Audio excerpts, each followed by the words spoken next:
Damn these late puck drops. Oh, am I muted? There we go. Damn these late puck drops. It says 4 p.m. puck drop, and that's just never the case. I wish it was, but it's not. We're probably gonna not get puck drop till like 25 after here, unfortunately. I wish there was a way to tell. I assume we're gonna see the anthems on TV. Some games they don't do the anthems, some games they do. You never know. Or show them on TV. Obviously, they always do the anthems, but as far as showing them on TV goes, it's kind of a coin toss.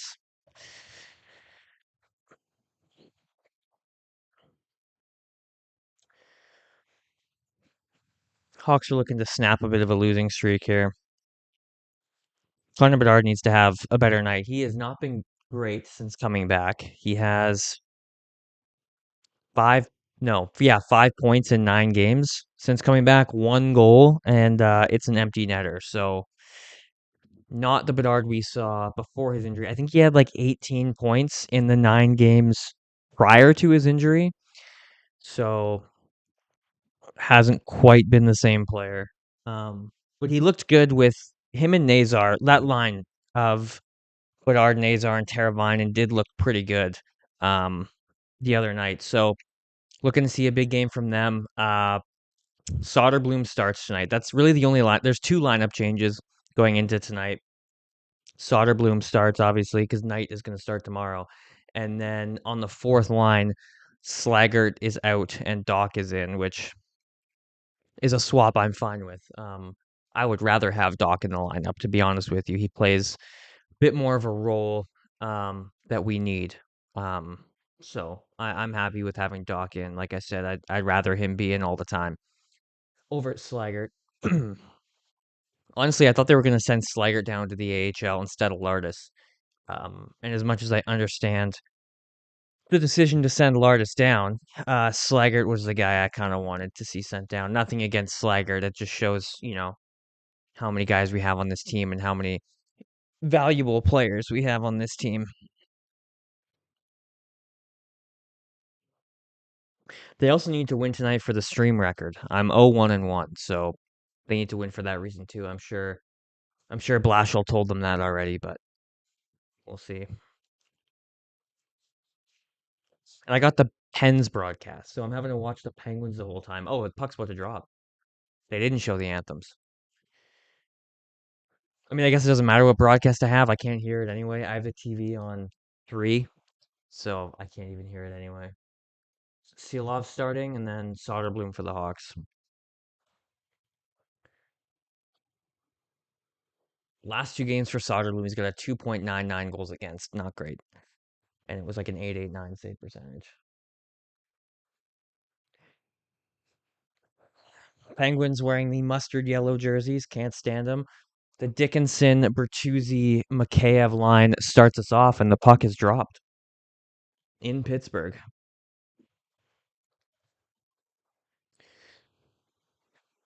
Grizzlick's got it behind the net. Pens get it in early. Can't get it past center. The Murphy Grizzlick pairing starts us off. Already a line change for the Hawks. The Moore Green, and is it still Burakovsky? Yep, Burakovsky line comes out.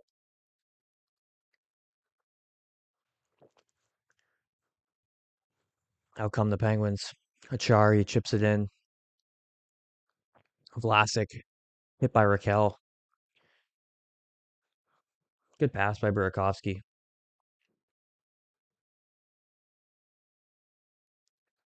Face off in the Pen zone. Let's see if they get the Bedard line out there. That was about that was only about that shift was what, 20 seconds? We'll see.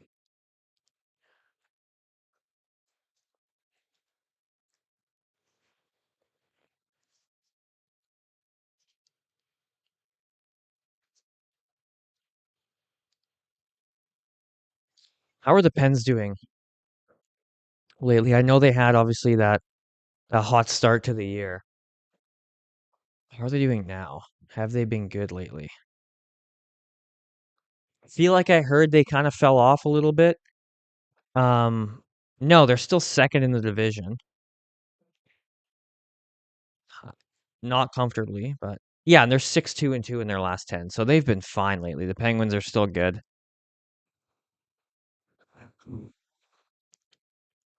I think they did have a bit of a rough patch um, for a bit, but it seems like they're back on it now.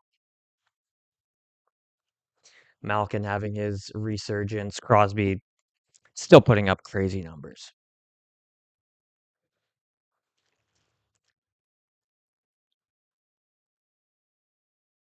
Levshinov's got it.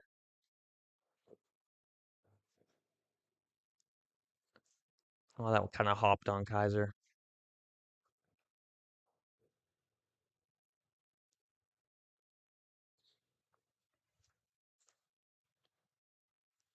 Offside.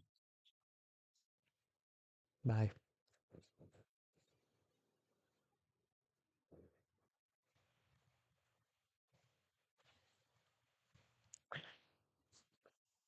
It's funny. I feel like the Hawks have been playing actually kind of well on back to backs lately. Or on the back half of them. I guess this is the first half of a back to back, but I feel like overall they've been playing relatively decent on back to backs.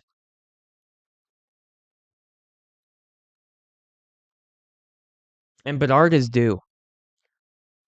He obviously had an assist in Minnesota. He had eight shots on goal. Um, so I feel like he's due. Like everything, he looked good last game. The shooting is there. Feels like he's almost due to have one go in here.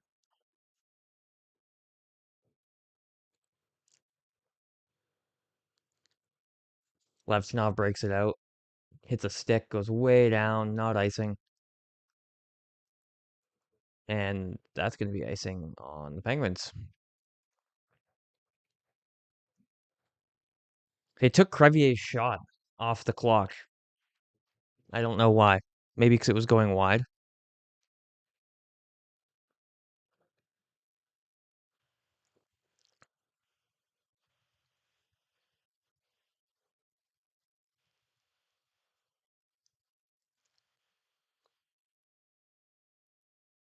Got the Moore line out there. Can't win the face off. Oh, redo. Redo on the draw. Hate not having the sound on. Something I was not ready for getting into streaming these games is watching without sound or very minimal sound. Like I said, the TV's on 3, so I can kind of hear it when I stop talking, but not very well.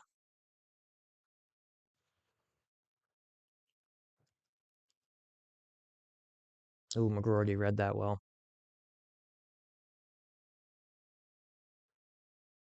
Mantha's a big guy.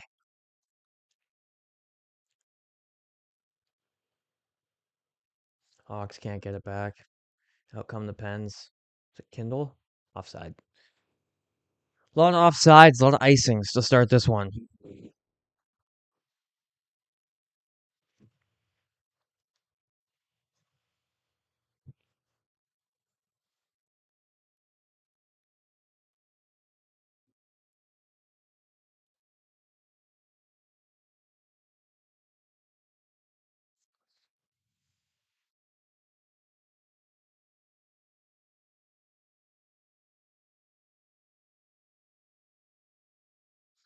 Fourth line out there for the Hawks. Ooh, Doc. Get it on net. Oh, didn't have the foot speed. Hawks get it. Kaiser. Shot blocked. Gets it back. Keeps it in. Down low for Foligno. Foligno carries. Back down low for Donato. Out front for Doc. Oh, Kaiser. Levshinov back to Kaiser.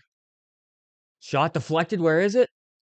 Ooh, good zone time. That's the exact kind of shift you want from your fourth line. There's a train going by my house. If you can hear it right now, I apologize.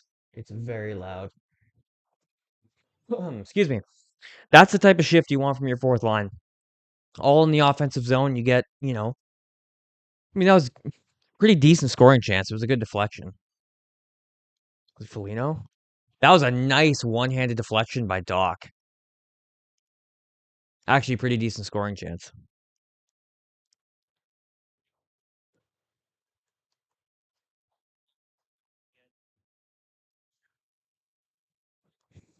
I've always liked Arthur Silovs, Penguins goalie. I was a big fan of him when he was in Vancouver. I always thought the Canucks should. I mean, hindsight, 2020, but Canucks should have held on to that guy. That Lankinen extension and that Demko extension too. I mean, those are just brutal.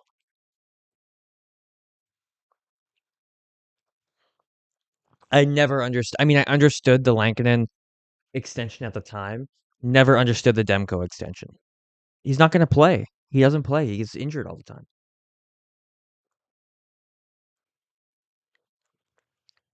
Hawks lose the draw. Raquel skates it in on Vlasic, drives him behind the net.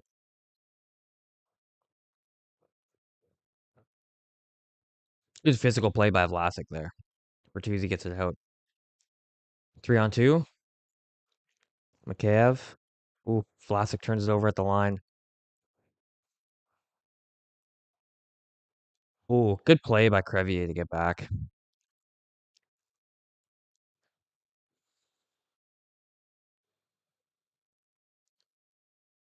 Bertuzzi almost stole that out of the line.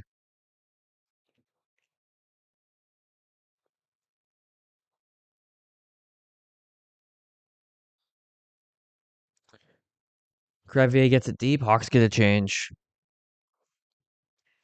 Not the most eventful first 4.5 minutes, I will say. I'll take that over the Hawks getting scored on the first shift. Like they were doing a lot for a stretch there. Malkin brings it in.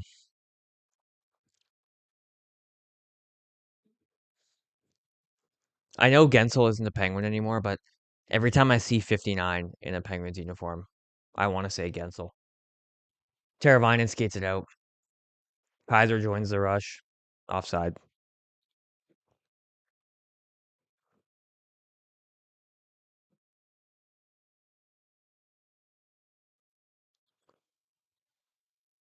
Phil, thank you. That is so appreciated. It is a grind. It is very much a grind. But it's fun. It doesn't feel all too much like a grind because it's just fun. I have so much fun with this. Whether it's the post game shows, making clips for social media or the lives that I've started doing. I mean, it's all so much fun. It doesn't feel like work or anything. But yeah, getting viewers is a grind, that's for sure. So I really appreciate any sort of engagement and being here to chat. It means a lot.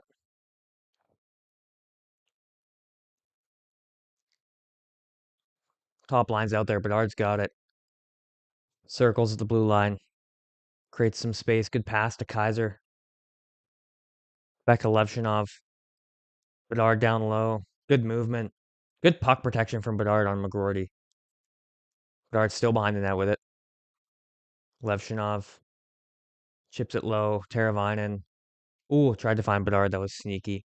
Bedard centers. Kaiser. Oh, I love when the Bedard line is out there with Kaiser and Levshinov. That's so much fun in the offensive zone. Oh, Kindle might have a break. No, got lucky there. Oh, centering pass. Burakovsky skates it out. Good move by Burakovsky. Where's the call? Yep, Hawks going to the power play. Yeah, I agree. I agree. And now they're going to the power play. Power play is what? 0 for 22? Is it 22 now that they're up to? I can't even keep track anymore. I want to say they're 0 for 22, but power play gets another crack here. Although I wonder if they start the second unit because the Bedard line and Levshinov were just out there. So I wonder if they start the second unit. Yeah, I like it so far though.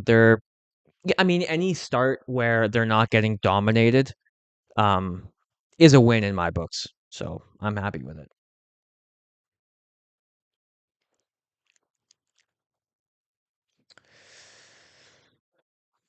Of course, we get a commercial break. I want to see this power play. We got a goddamn commercial break.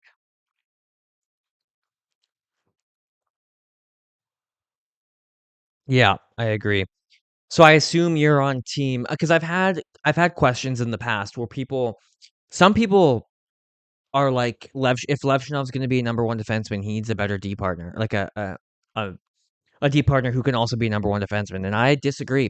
I think him and Kaiser could easily be a number one pairing one day. Like if Levshinov hits his ceiling or close to it, regardless, I don't think you separate him from Kaiser. I just think they're the perfect match. You have an offensive defenseman in Levshinov and a perfect textbook two-way defender in Kaiser, and they play so well together. Their chemistry is great. Yeah, I love those two together, and I hope they stay a pair for a long time.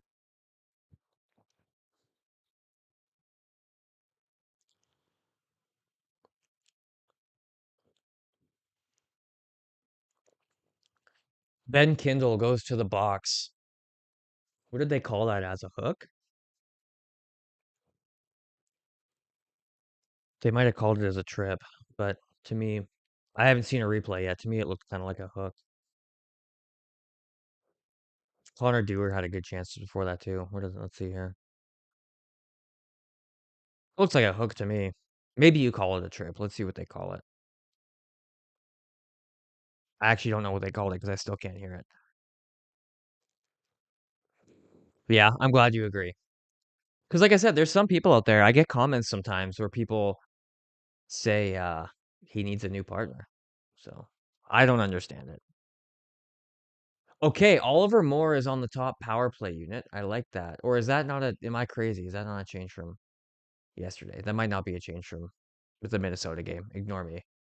Bernard's got it. See, if they can win the draw, this is what I mean. If they can win the draw, they can move the puck, and they win the draw, and now they're setting up. Yeah, let's make it 1 for 23. Bedard, Bedard. Oh, loaded up there. Keep it in, keep it in. Ah, it's out. I'm pretty sure it's 0 for 22, right? I know the numbers cross 20. I just can't remember exactly what it is now. Terravine into Bedard. Slow entry again, but are they making it work? Puck's deep. Oh, Artie keeps it in. Great keeping by Artie. Moore, back to Levshinov. Back to Moore. Cross to Bedard. Nice pass. Bedard's got a bit of space. Down low for Burt. Tries to go to Teravainen. Gets it back. Artie. Bedard. Walks the top. Crosses to the right side. Drops for Teravainen. Levshinov wants to shoot. Oh, it's loose. Oh, Bertuzzi. Bedard. Good movement here. Great movement here on the power play. Good possession. Good movement. Get some more danger. High danger chances here. Bedard. Oh, blocked. That's 3 shot attempts for Bedard on this power play. Teravainen, take it to the net. Take it to the net. Oh, loose. It's loose. Bedard. Blocked. He gets it back. Bedard. Oh, Levshinov. They still have it. 13 seconds to go on the power play. This is a great looking power play. Bedard curls. The penalty killers are dead tired here, but they're aggressive. And they're going to get it out. Fuck. Yo, Calvin, what's up, man? Thanks for joining. We do need a dirty Burt goal. What's the whistle for? I looked down. Fuck, I looked away. That was a great looking power play. I mean, Bedard had 4 or 5 shot attempts. He had a couple there late. 4 shot attempts from my count. That pass by Teravainen got deflected by Moore. That was a good looking power play. I like that. Build on it. If you can get another one at some point here, build on it. Top unit was out there for the whole 2 minutes. They had possession pretty much the whole time. Pretty much one clear.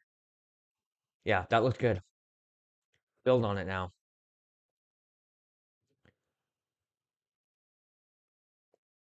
Crosby's got it. It's the first time I've noticed Crosby tonight. Shot from the point. Crosby on the rebound. Oh,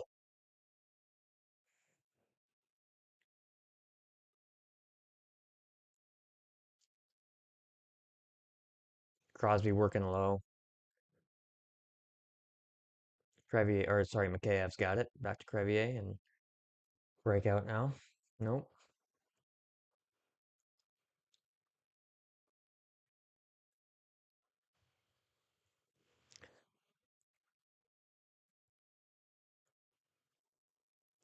Gets the puck deep. Grizzlick.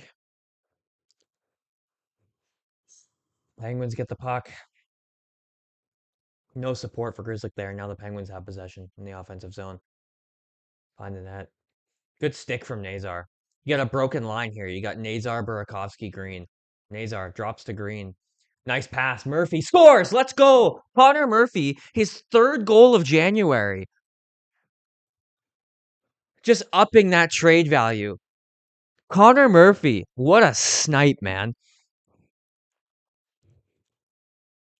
Nazar gets a point. Green gets a point. What's not to love? Nazar skates it through the neutral zone. Drops it for Green. Great pass. And Murphy just, a little bit of a friendly fire there. Letang interfered with his own goalie. Dude, yeah, Connor Murphy, no goals all year. 3 in January. Fuck yeah.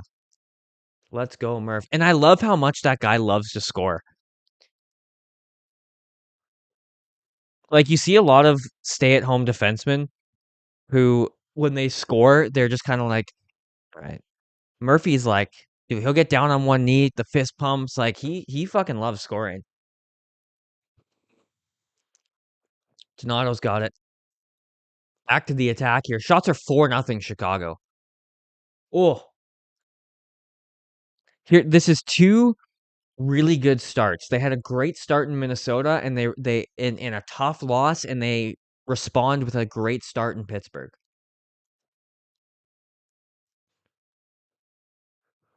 Pass out to Doc. Best Connor. Connor Bedard only has one goal since he's been back, and it's an empty netter.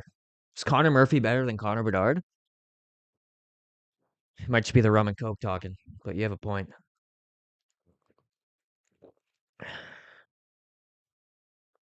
Our number one defensive weapon. Absolutely. Get Connor Murphy on the power play.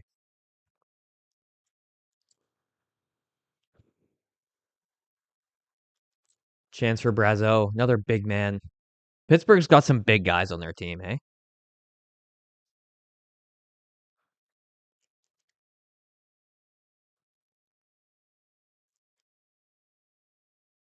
Oh, one thing I was gonna add to the screen after last game, and for this game, I was gonna add a special teams counter on this side, like a power play and penalty kill.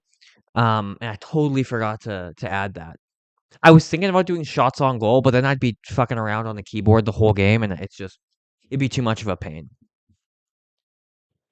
Penguins to the attack. Oh, Achari had a chance. Puck's still loose. Oh, fuck, they scored.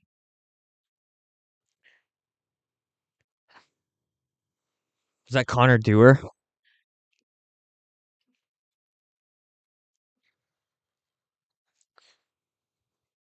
All right.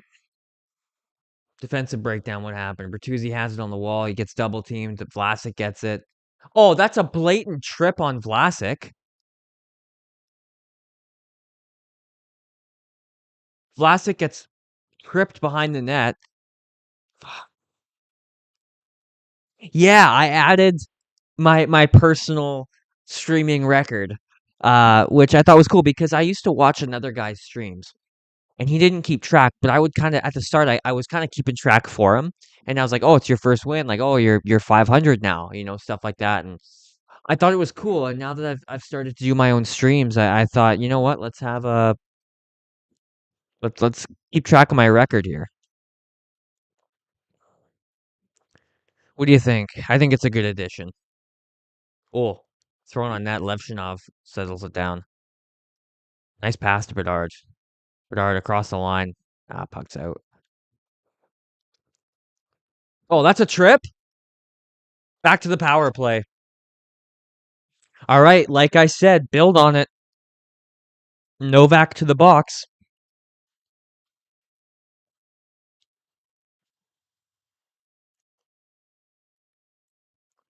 Answer right back here with a power play goal. That would be massive.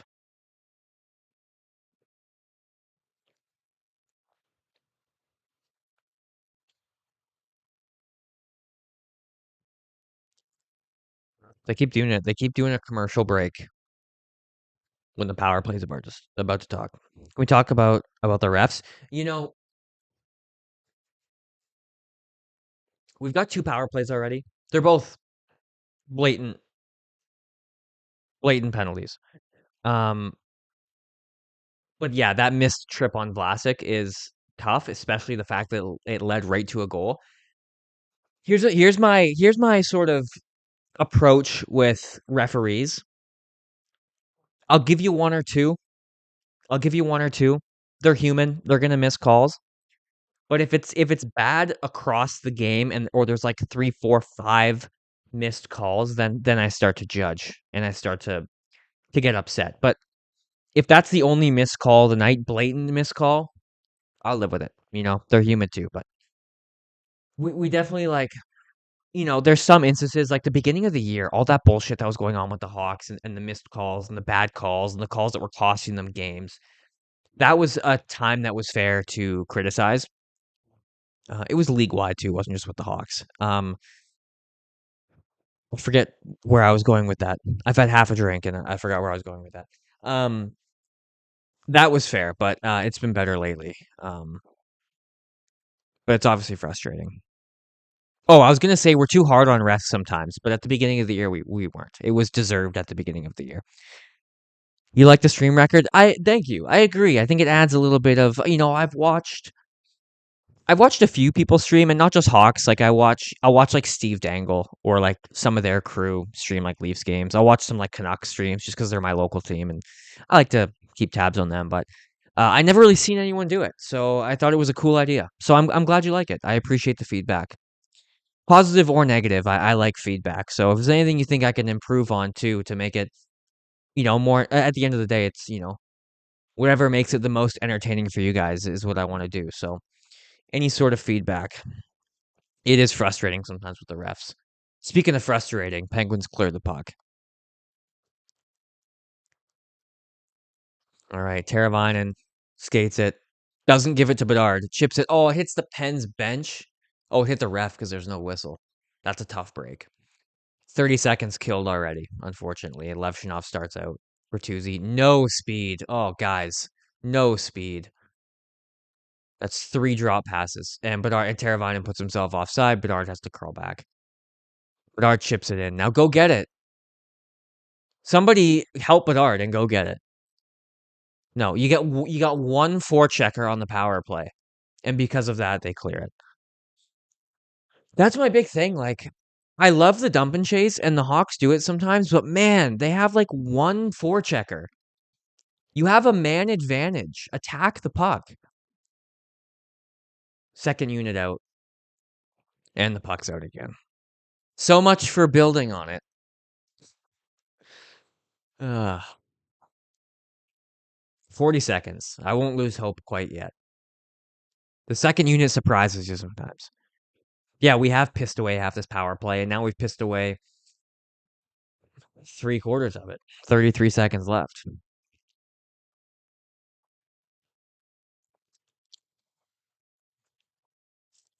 Oh, Nazar got fucking dumped. I didn't even notice that in real time.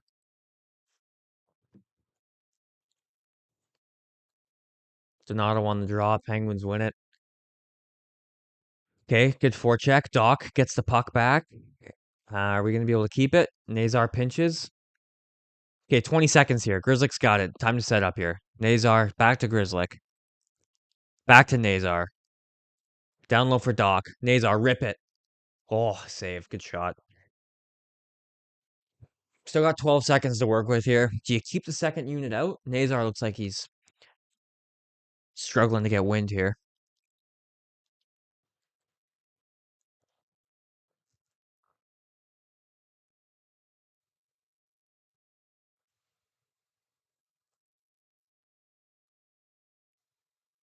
Oh, they're getting the first unit back out. Or a mix of it. Does Nazar stay out there? Am I seeing that right? Oh yeah, because they want to get back to the top line in 10 seconds. Shot blocked. Bedard can't hold it. Out come the Pens. 5 seconds, that'll do it. Over 2 on the power play tonight. Second one was pretty typical of what we've seen so far. First one gave me some hope.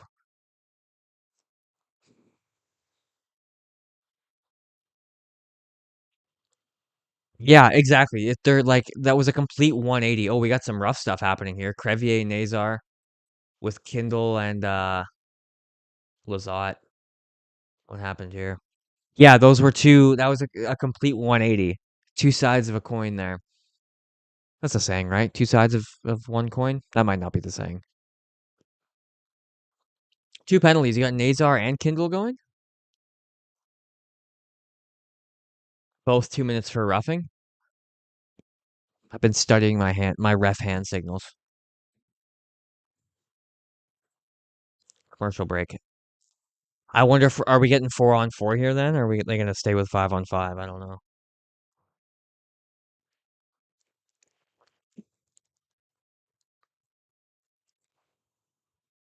Overall, I'm happy with the start to the game. Power play hasn't looked great, but we drew two penalties. 5-on-5 has looked okay. Not dominant, but that's fine. You can't expect dominance every night, especially from this team. Bedard's shooting the puck, at least trying to shoot the puck. Can't really have an opinion on Soda yet. They haven't really tested him. Um, maybe you want that goal back. I mean, it's not a great one to allow. I was kind of focused on the Vlasic trip there, obviously, when it happened. But yeah, I don't know. It's along the ice, from 2 feet away. No, more than that, 3, 4 feet away. I don't know.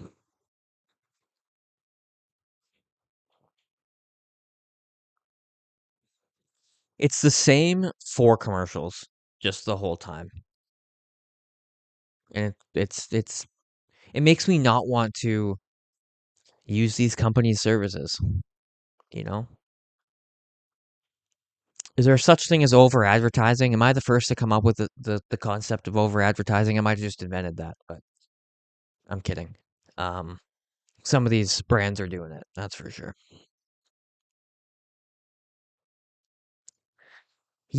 Wasn't the last Pittsburgh game just a complete disaster? I think you're right. Damn. So what happened here? So Nazar and Lazat get tied up, and the Penguins would have had a breakaway. So I'll take it. How do you watch? I watch on Sportsnet. That's the only option in Canada. It's a monopoly in Canada. The only option is Sportsnet. They raise the price every year, and the product stays garbage. I can't choose the commentary team. I'm stuck with Pittsburgh's commentators. I can't rewatch games. I can't hide scores. All things you can do on the MLB app. There's constant regional blackouts. The stream crashes constantly. There's random commercial breaks, accidental commercial breaks during play. And they still raise the price every year. It's a garbage product. Sportsnet is terrible, but it's the only option I have here in Canada. I wish I could get like CHSN, but I don't live in Illinois or the States for that matter, so I can't do it. Although I've heard CHSN isn't great from some local Chicago people. I don't know what you guys use. Do you guys use CHSN? Or I guess the Hawks would be on local cable, maybe? No, aren't that's the whole thing. Like the Hawks aren't on local cable, aren't they? Isn't that a whole thing right now?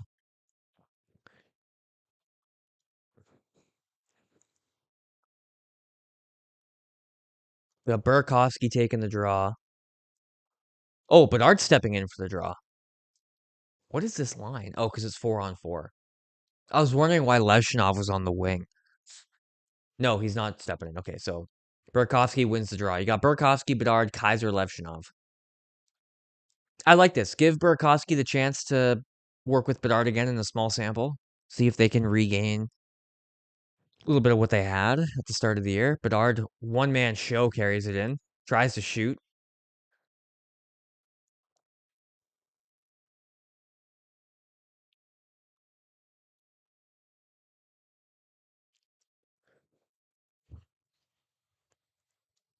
It's a hard topic.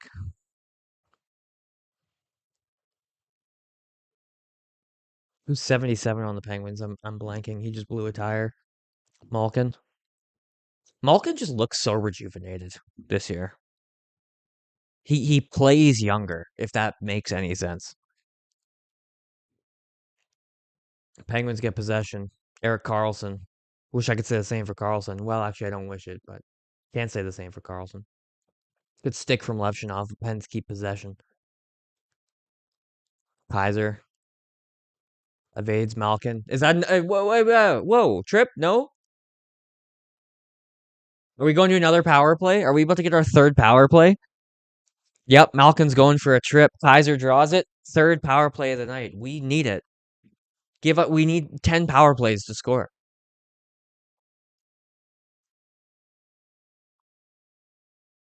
The reason this scares me though is because if the Hawks don't score, which they probably won't, you know the Penguins are getting a couple power plays as this game goes on. Like the 4-on-4 is a wash. So besides the 4-on-4, calls are 3-0 in Chicago's favor right now. You know the Penguins are gonna get. Wait, they're both going? What's Kaiser getting? Embellishment?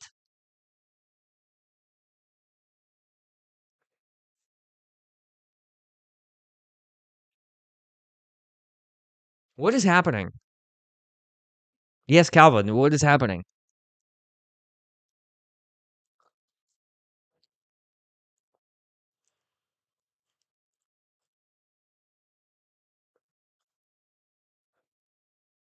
Yeah, it stays 4-on-4.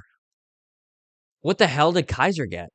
The only thing I can think of is embellishment. What else would he have gotten called for? Yeah, no power play. Vlasic skates it in. Now, okay, I gotta. So I can't see the chat for a sec. So I watched the chat on my phone. I can't see it for a second because I'm gonna check what that penalty was for. Brazeau carries in. Donato gives it away. Unsportsmanlike. Why Kaiser 2 minutes for unsportsmanlike? What the hell did he do? God, that is brutal. Yeah, what the fuck? He got called for unsportsmanlike. Was he chirping at the ref? But why would he be chirping at the ref? He had the call.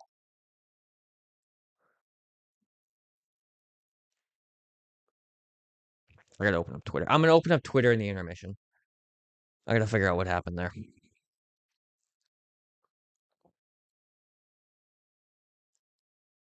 That's garbage. Unless there's something I blatantly didn't see they didn't show on TV. Oh, good save, Soda. Nice. There must have been something blatant that wasn't shown on TV. I mean, there had to have. I mean, I shouldn't say there had to have been because there's garbage calls all the time. But yeah, how do we not get a power play there? That's garbage.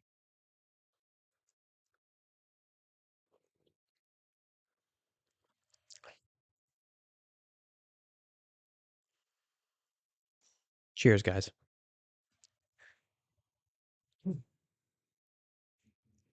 2:31 to go. Shots are 6-5 Hawks, 1-1.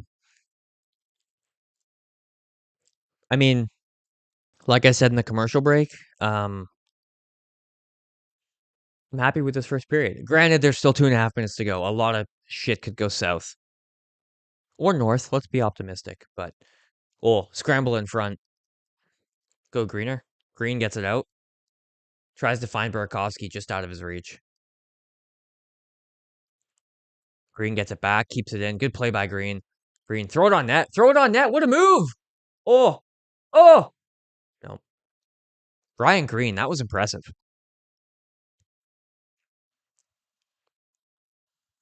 Man, I love Ryan Green. What a surprise. Oh shit. What a surprise that's been, hey?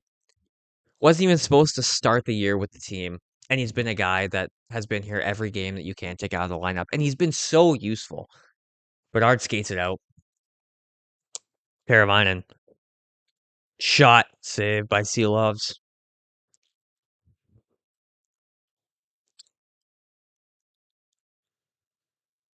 I wanted Green to shoot there, and he made an extra move. Oh man. And then he tries to bank it in. What an effort by Green. I love that. Let me pose a question to you guys. So, as far as jerseys go, the current Like I have a bunch of jerseys from the dynasty years. Like I have Sharp, Kane, all that. I have a couple jerseys from the random like 2018 to 2021 team. As far as current team, the only jersey I have is a home Nazar jersey. I'm struggling to decide what my next jersey is going to be. I think my front runner right now is the black Bedard because I don't have a Bedard yet, and you got to have a Bedard. Um, I feel like it's definitely got to be the black jersey. It's just so nice. I don't know who to get. I also kind of want to get Levchinov.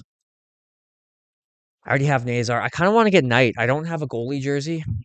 I don't know.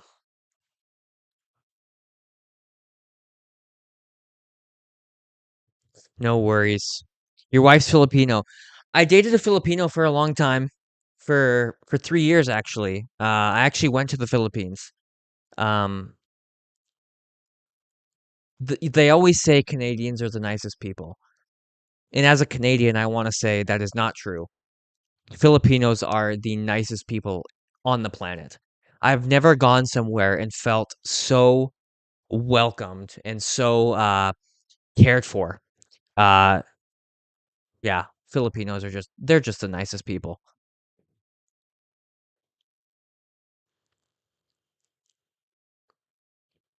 So we're kind of in the same boat here then with the no commentary.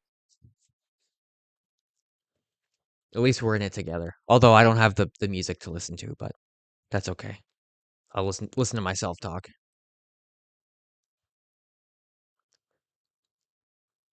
15 seconds ago in the period, Carlson's got it behind his own net. Malkin skates it out. Crosby, good stick by, was that Grizzlick? He's off screen now, I can't see. And that'll do it for the first. First period comes to an end, folks. 1-1. Let me just change the on-screen uh, thing here. There we go. 1-1 after one. I'm happy with it. I'm happy with the first period. Um, I'm not happy with how the second power play looked. I'm happy with how the first power play looked. Overall, I'm happy with the 5-on-5. Um, I'm not going to be too tough on the guys for the Penguins goal. Um, Missed trip behind the net. And they just showed a replay. I'll take back my comment on Soda there. He was heavily screened and the puck was bobbling. So, um, you thought I might be a Vlasic guy. Got to go with Bedard though for the next jersey. Yeah, like that's the thing. There's so many other guys I do want. Like I said, Levchinov, Knight, Vlasic is one of those guys. Kaiser is a big one for me. All guys I really like, but it feels wrong not to have a Bedard jersey. And here's the thing: I don't have a Caves jersey, and all throughout the dynasty years, felt guilty, and I was like, why don't I have a Caves jersey? And I don't want to go through that again with Bedard, so maybe it should be Bedard. You really hope Bernard isn't afraid to shoot? Shirt. I don't think he is. I mean, he had was it 8 shots? It was either 8 shots or 8 shot attempts last game. I just remember it was the number 8, and I forget if it was actual shots or shot attempts. Either way, and he had 4 shot attempts on that power play. So, um, I don't think he's afraid to shoot.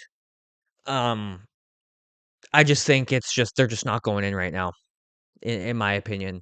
Um, I would say in my expert opinion, but I'm not an expert. So in my humble opinion, I don't think he's afraid to shoot. I think he's due. I said coming into this game, I think he's due. He's been shooting the puck. He's looked good. He's looked fast. His puck protection is good. He's driving the net. He's doing the things he did before he got injured. In my opinion, at least from what I'm seeing, it's just I feel like the puck's just not going in right now for him.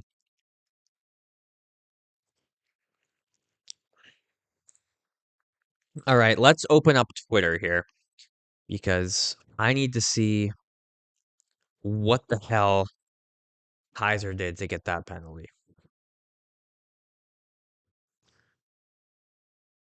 How do I get the games? I stream them on Sportsnet. which I already went on a whole tangent earlier, but that's my only option in Canada. So yeah, I watch through Sportsnet. True, but still hesitant at times. Okay, I can see that. I can't think of a few plays off the top of my head in recent games where I've been like shoot the puck and he hasn't. So I could see where you're coming from. All right, from Ben Pope. Through the first period, shot attempts are 20-12 Chicago. Shots on goal are 10-7 Chicago. Scoring chances 10-9 for Chicago. So that kind of backs up um, what we've been talking about here. Okay, I need to find what the hell happened with Wyatt Kaiser. Why did he get a penalty for unsportsmanlike? B Sakura, or I'll just call you. I don't know. I keep calling you B Sakura. I'll call you Brandon. What'd you think of that first period, Brandon? In your opinion, what'd you see? What stood out to you? Uh, okay, here's the replay of the Kaiser penalty. So Kaiser blatantly gets tripped, goes down. So was it embellishment? Because now I'm seeing on Twitter it was embellishment, but according to Sportsnet, it was unsportsmanlike. So what is it? I don't crazy.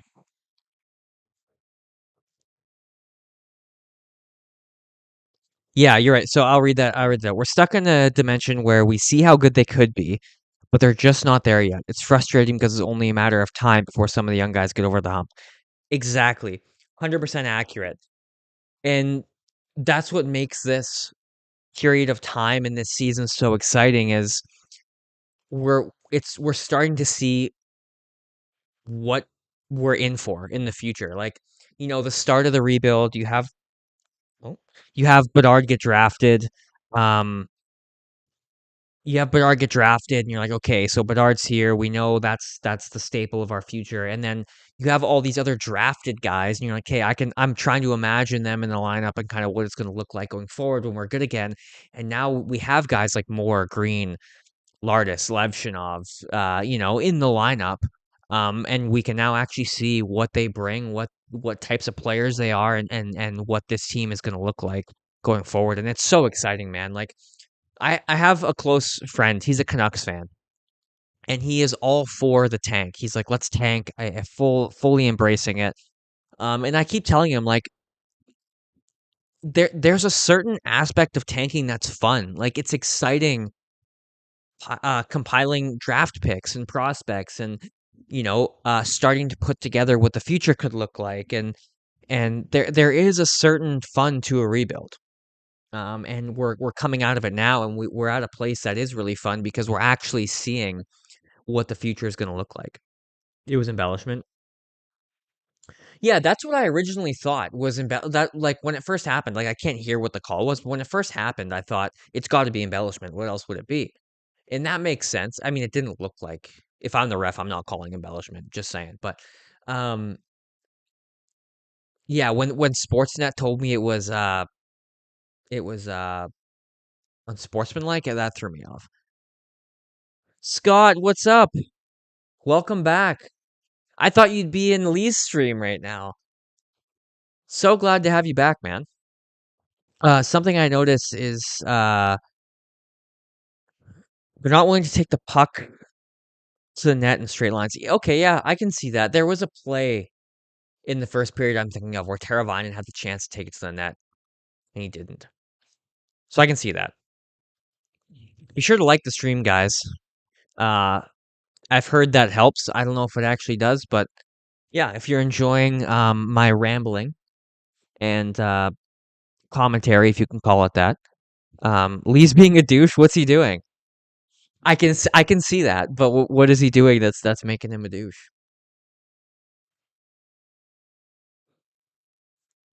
I like watching Lee because he's got this unique approach to sports commentary, and I appreciate it, and I like watching it.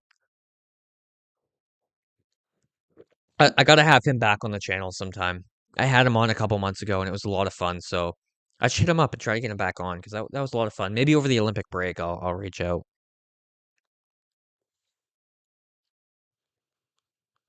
We're having a lot of fun over here, Scott. We're angry about the power play, but happy overall with the rest of the period.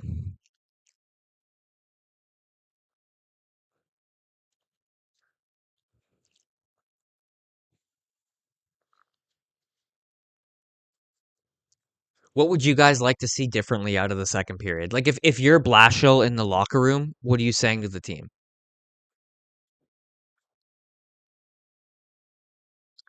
If I'm Blashill, I'm trying to think what I would be saying. Honestly, I might be saying something along the lines of what Brandon's saying. You know, take the puck to the net. Pittsburgh is giving you space. Pittsburgh is giving you room. So take it, you know?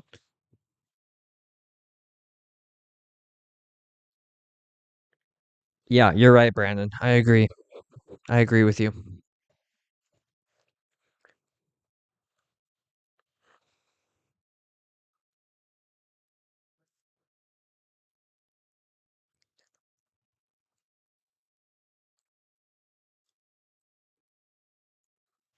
Let's check out Money Puck. I need to check my Money Puck stats here. I hate to do it, but I got to do it in the intermission. It's become a bit of a tradition for me. So let me switch over to my my screen here, and then I gotta add the face cam again. I apologize. It's That's something I gotta figure out between streams here, although I only have a day, is I need to figure out how to not uh have to reset my face cam every time. Oh, display capture? Remove. I'm sorry for the really shitty view right now, guys. I promise it'll change in a second. Video capture device. Here we go. Camera. Perfect. Maybe let's have it up here. Okay. Apologies, guys. There we go. That should be better now. Catch up on the chat here. Like to see the forwards finish. Yeah, I agree. They had a lot of opportunities in that first period. He'll always say stick to the basics. Yeah.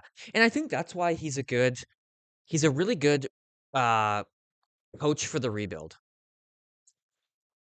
I think he's the perfect coach to have for the rebuild. I don't think he's the coach we have here when we're winning. I think he's a coach you have for the rebuild and sort of pushing the young players over that, last hurdle per se. Uh and then you bring in someone, you know, who's who's won before, who can win, who knows how to win. But there's still a lot of time. I mean, we're not even done our first year with Blashill yet. So there's a lot of time.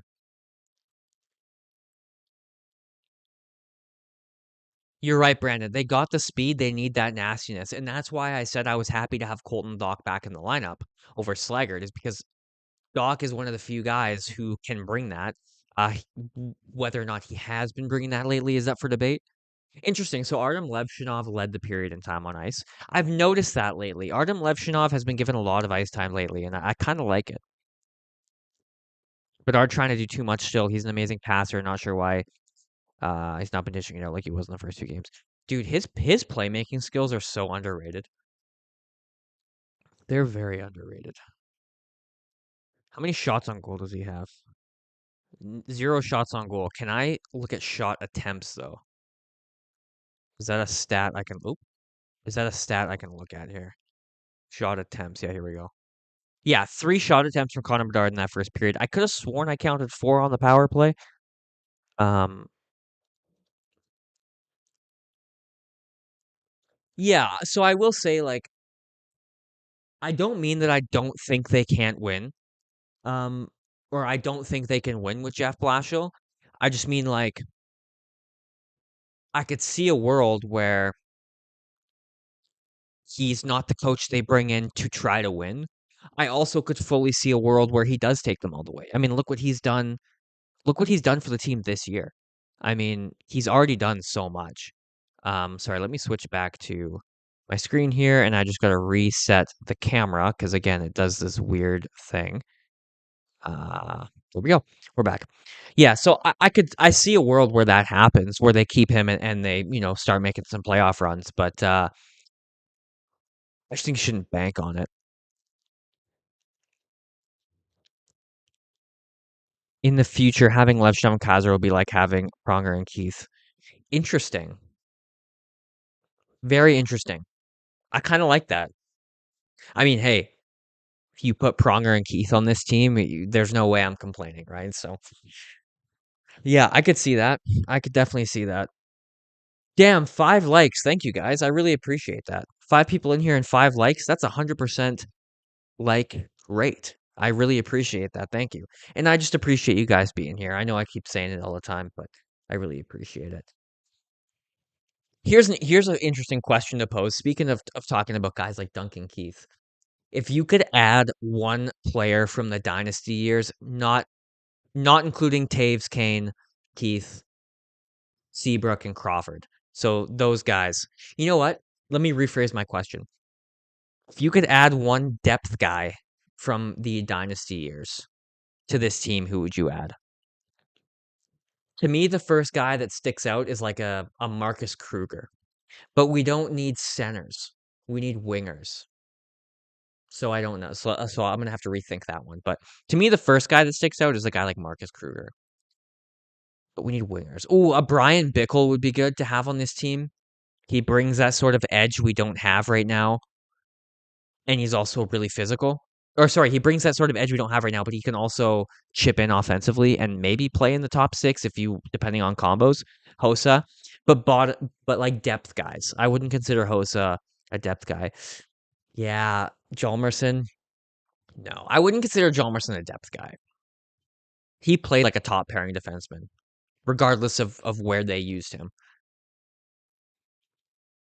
I could see like a Michael Roosevelt on the back end. Michael Roosevelt would be good. Vermette, that's a good one. Remember Vermette's? Oh, Andrew Shaw. Yeah, what am I saying? Bickle. Yeah, Andrew Shaw. Thank you, Scott. That's the obvious one. I just was not. Yeah, Vermette would be good.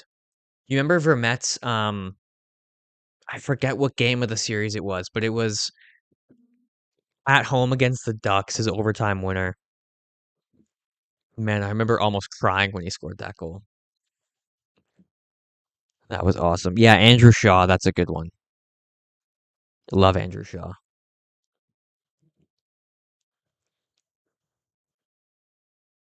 Stahlberg. That is an interesting one.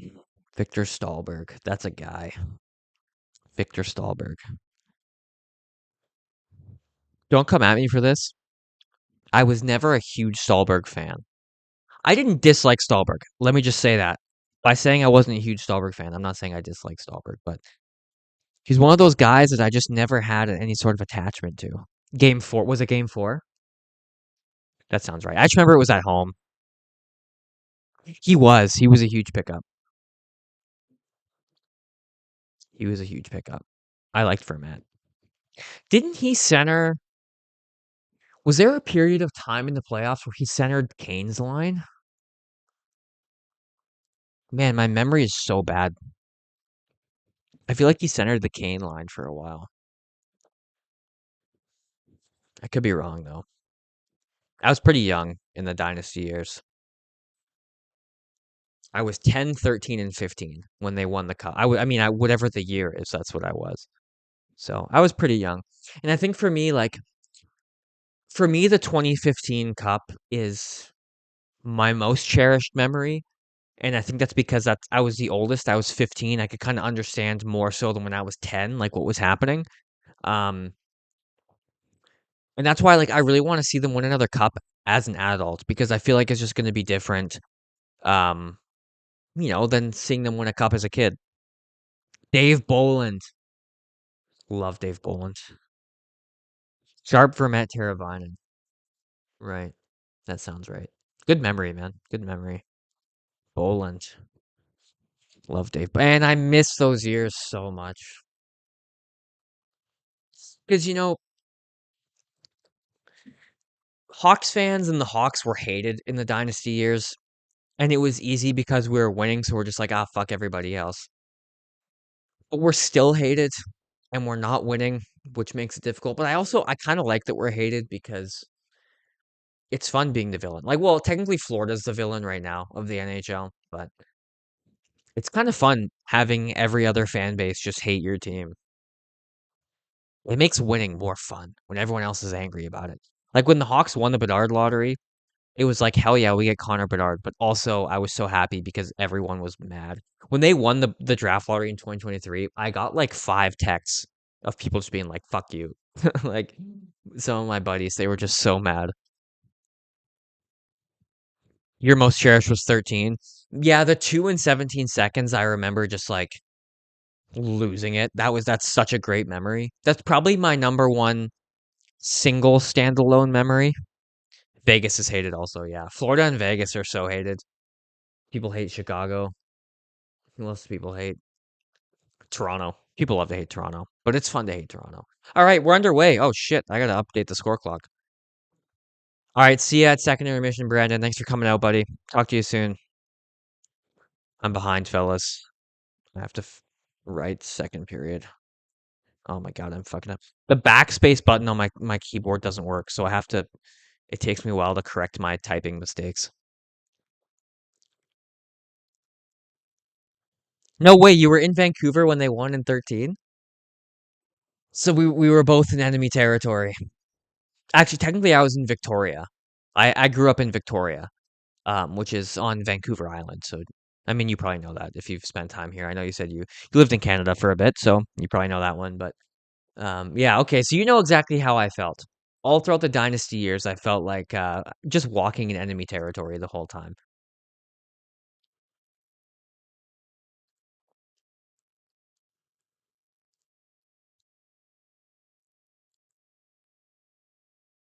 Face off in the defensive zone. Nazar wins it. Oh, I forgot to check face-off stats in the intermission. I always like to check face-off stats. Nazar gets it deep.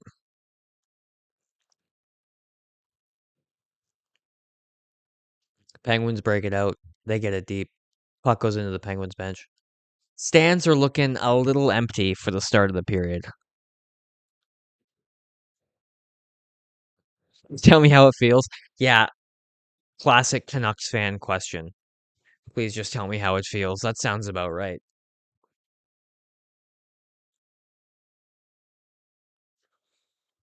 I think everyone needs to experience what it's like to see their team win a championship. At least one time, except for St. Louis fans, but they've already had that. So, except for Nashville fans. Nashville fans can fuck off. They don't need to know what it's like. I'll never get over 2017. Clearly. Or was that 2016? 2016.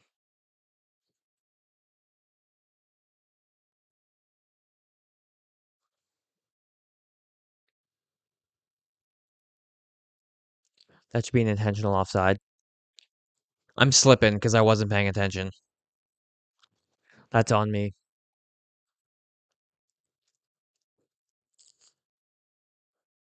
Penguins got 4 Olympians. It's okay. We have the best Olympian. We got Teravainen. I wonder. I wonder if Bedard's gonna go as a replacement because they haven't announced points replacement yet, right? Have they?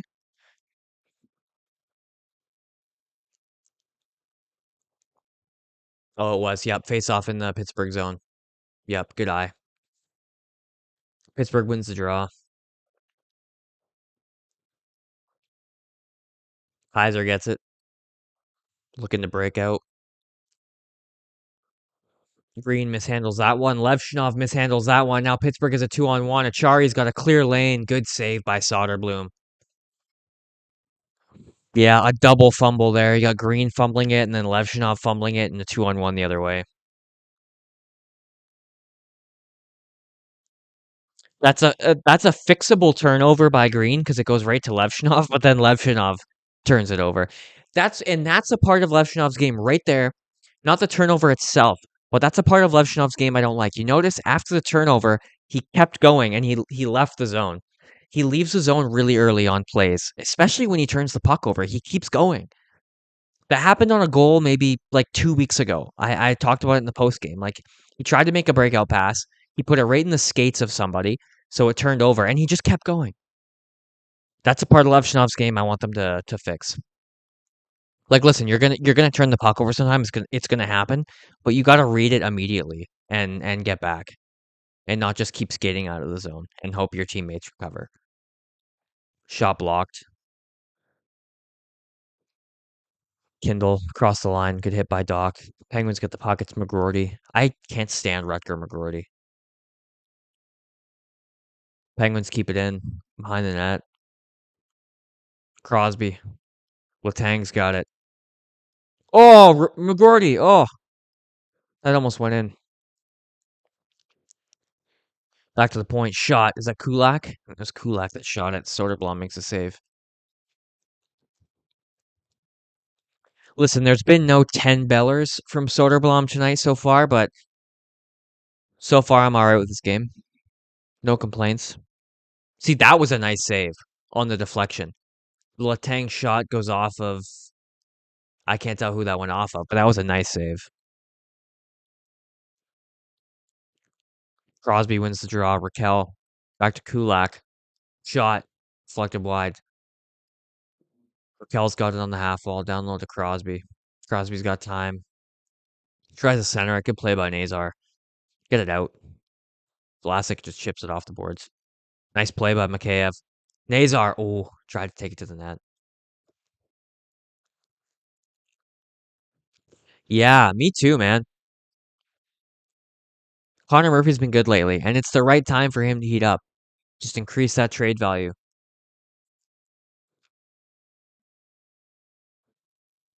Oh, good play. Bertuzzi. He's got Bedard. Bedard. Oh, Connor. Bedard again. Ah, he still got it. Oh,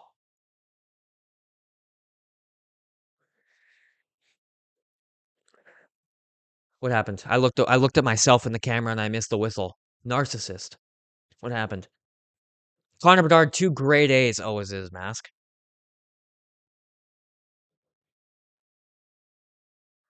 Damn, I appreciate that, man. Thank you. You know, when I started doing these live streams, I say that like I've been doing it 5 years. Last game when I started doing these live streams, I get in my head about like competition. I'm like, well, Lee's competition. He's already taken the whole market, which is crazy. It's not true at all. Um, with the utmost respect to Lee, of course. His live streams are amazing. Before I was live streaming, I used to always watch his live streams. He's very good. And then I look at like CHGO for post game shows, and I think, well, the market's already taken, you know. But if I can just try to bring something a little different, and if that's in-depth analysis, then that's what it is. But I really appreciate that. Thank you so much.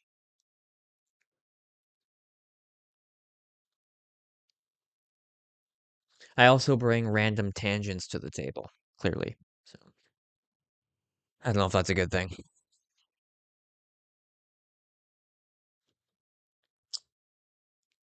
I'm gonna poach his audience. That is not my intention. Just to be clear, I am not trying to poach anybody's audience.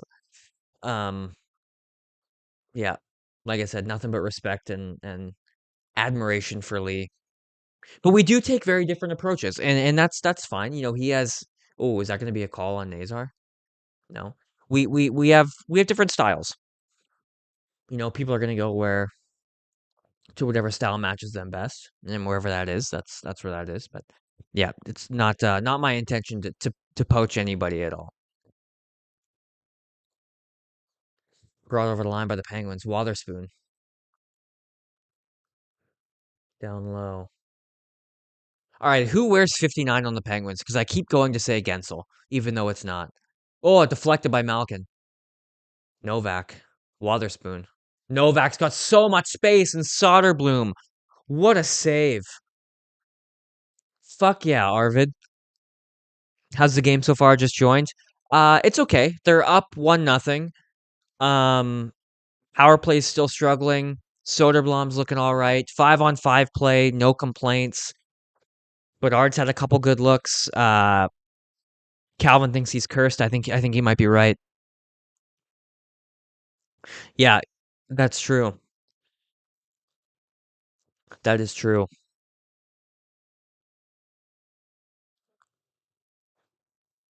When the Hawks are at their best and when the Hawks are scoring, they're on the puck hard below the goal line, and that's something we're not really seeing tonight.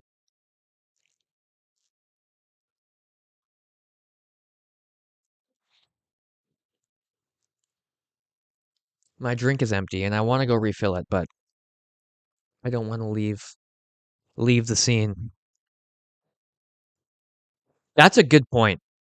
More hasn't been as much of a hound as he usually is. He ain't nothing but a hound dog, but he hasn't been tonight. It's a little Elvis shout out there. Oh, shot. Good save by Soda. Rebound. Another save. Moore gets it out. Look at that speed to separate. And he skates it in. Checked at the line by Mantha. McGroarty now down the wing. 1-on-2. Throws it on net. 6 people in here. That's awesome. Thanks, guys. Oh, puck's loose in front. Get it out, Green. Oh, Levshinov whiffs on it. Can't get it out. And the Penguins keep possession. Oh, no. Oh, Kindle. Fuck. Get it out, Levshinov.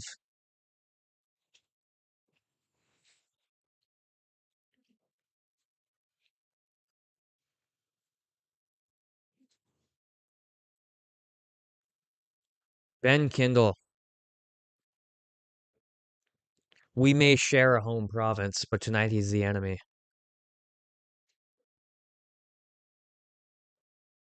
Levshinov, like, one hand on the stick, hacks at it to try to get it out. 2 hands on the stick, chop it off the boards and out, or off the glass. Right here, like, just one hand whiff, misses the puck.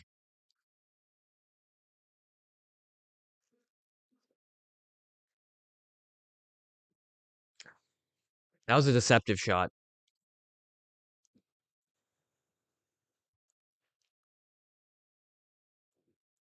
Donato goes after it, beats out what I don't know if that would have been an icing, but he wins the race. Bertuzzi's got it. Okay, they're throwing Bedard out there with Donato and Bertuzzi. Penguins clear. Letang skates it out. Here's Crosby with or fans on it. Gets to Vlasic. Forgive me, I'm not a commentator, but I'm trying my best.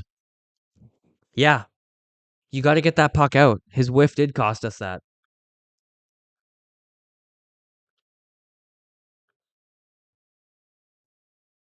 I mean, what we can say definitively is that his whiff cost us an in tight 2-on-1, which you can't be mad at the goalie for not saving that. So, yeah.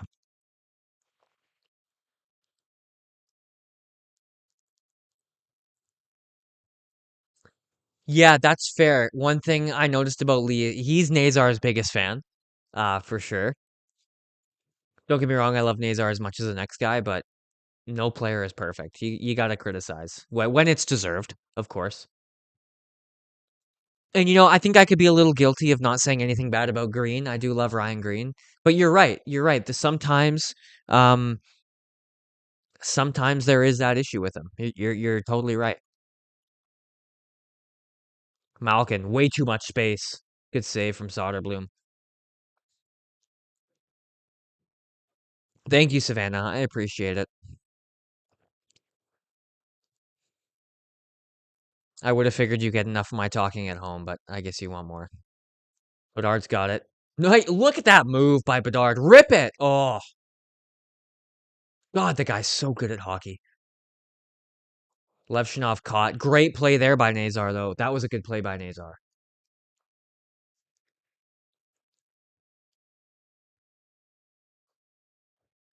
He's not scoring lately, but he's doing the little things right. Look at that again. Another. He strips the puck in the neutral zone. Bedard, good forecheck. Can't get the puck though. Puck skated out. Chance for the Pens. Deflects wide. Puck's loose. Is it Achari? Yeah, 55. Back to Wotherspoon. Gets it deep. Doer. Down a little Lazat. Up to Wotherspoon. Carlson, Wotherspoon playing pass. Penguins got possession here. They're just dancing around the offensive zone right now. Lizotte, Carlson. Donato strips the puck. Make the right play. Vlasic. Is that going to be icing? Yeah. Hawks ice it after being hemmed for a little bit. Yeah, they're chasing. Look at this move by Bedard. Super little move right through two. Gets a good shot on net. He loves that little like stop up toe drag. And he utilizes it really well.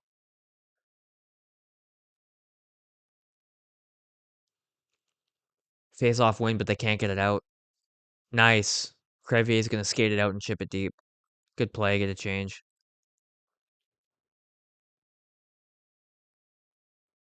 Up ahead. Murphy maybe gets away with one there. Donato's still on the ice. Dickinson. Donato's got it. Finds Dickinson. Back down low to Donato. Out front! Oh. Donato! Oh. Dickinson. Back to the point, Murphy. Dickinson. Nice pass to Grizzlick. Shot. Saved by Seelovs. Yeah, no complaints with Donato so far. No complaints with Donato. That was, in particular, that was a good shift. A really good shift from Donato. All right, guys, I'm going to run to the washroom. I will be less than the length of this commercial break. I will be right back.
I'm back.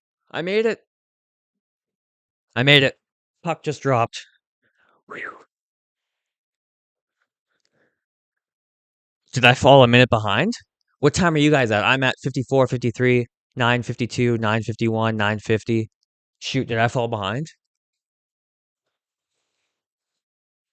Penguins got it low. If I did, I'll refresh. I'll refresh it next whistle. Okay, there's a whistle. Let me refresh.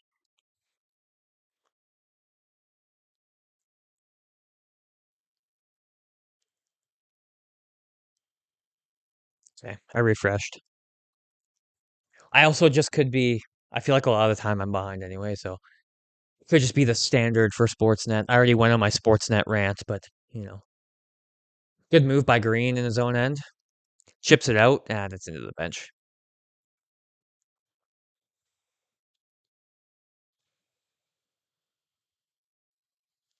As long as I'm not ahead of you guys, I don't mind being behind. I don't want to be ahead and spoil anything. So I don't mind being if I'm a bit behind, it's all right. Oh, my remote batteries are dying. Hello? Oh, what have I done now? Oh no. Okay.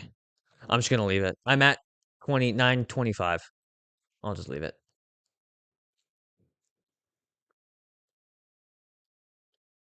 Penguins back to work down low. Malkin's got it behind the net. Out front.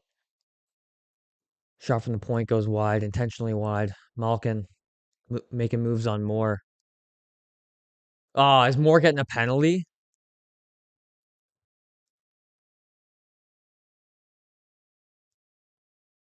I think Moore's getting a penalty.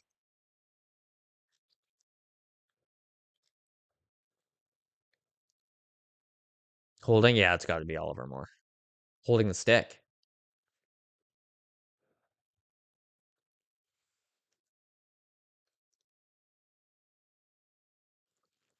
God damn it, Ollie.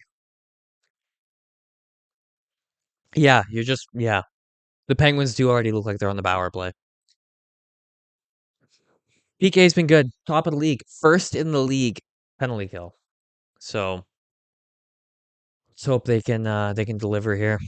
Like I said, after the first period, the Penguins are gonna get their chances on the power play. The refs are gonna even the game up. So gotta expect at least one or two, right? Big kill here though. Unlike the power play, I have faith in this unit, in the penalty kill unit, to get it done.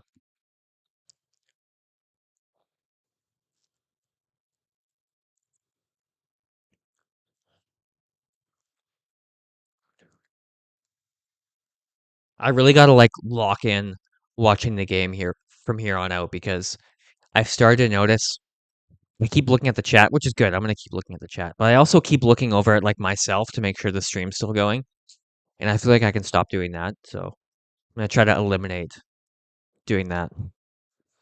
Pay more attention to the game here because I keep missing things. Because normally when I'm not streaming, I'm full attention, eye on the screen, and I'm even taking notes throughout the game too for the post game. But now I'm got all these distractions in front of me. 7 people. That's awesome. Thank you everybody who's tuning in. I really appreciate you guys' time. Okay, here's the replay. That's where the call is. Moore could have got 3 penalties. There was like 3 penalties they could have called on Moore there. 3 different holding calls. Damn, that's crazy. Wild.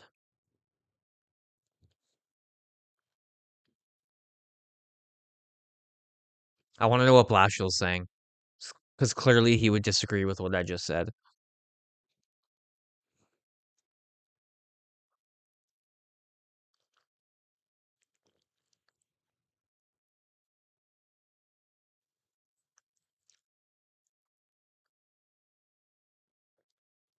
You're right. We're not playing horrible. We've definitely. Oh my God, Malkin.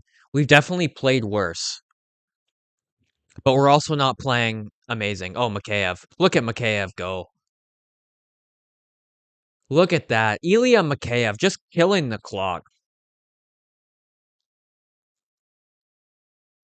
Fuck it. Maybe I should get a Mikheyev jersey. Look at that. Mikheyev just killed 30 seconds. Yeah. When did this happen? Like, he's always been a great two-way player, but I feel like this year it's just been. I mean, he had an offensive breakout last season, scoring 20 goals, but this year I feel like it's been a different kind of breakout where he's just insane. Also, I just realized you can see the TV through my window, and I don't want to get any sort. I don't know how copyright really works, but I feel like this could get me in trouble for copyright. So next whistle, I'm going to close my blinds so that it's not. You can't see the reflection of the TV because I feel like that could get me in trouble. Maybe it can't. I don't know, but I don't want to take any risks. Penguins bring it in. 59. Still don't know who 59 is, but I keep going to say Gensel. Who is 59 on the Penguins? Somebody, please. Inform me. Oh, nice save, Soderblom. Nice save. Okay, I'm gonna close that window because I don't want to get in trouble.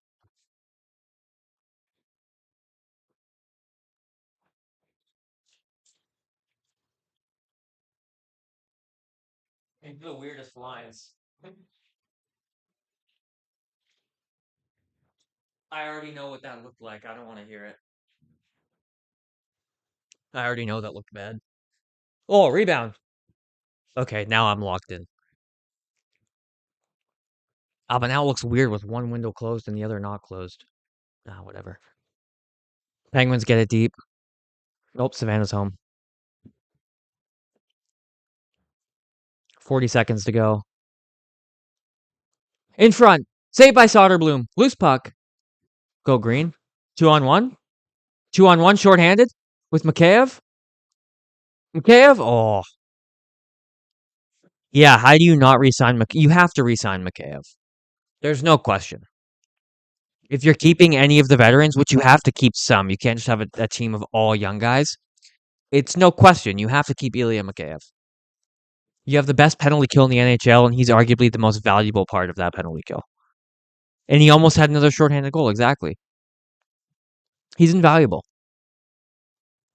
Here's the question. If Donato got $4 million, how much does Mikheyev get? Because Mikheyev can repeat what he's doing, whereas Donato, we all knew, was kind of far-fetched. And Mikheyev is more valuable, in my opinion. Oh, even more valuable than Donato's 31-31 season. Oh, shot. Good save. Kindle with a shot. Better save. Penalty's over. Penguins still working it around. Deflection. Another save by Soderblom. I'm ready to say Soderblom's having a good night. I was hesitant before. He's having a good night. Savannah just brought home pizza. I might have to eat that on stream. Oh, thank you.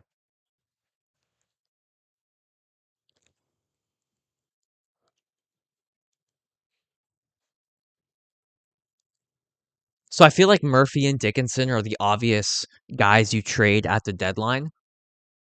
Is there anyone else you guys would want to get rid of?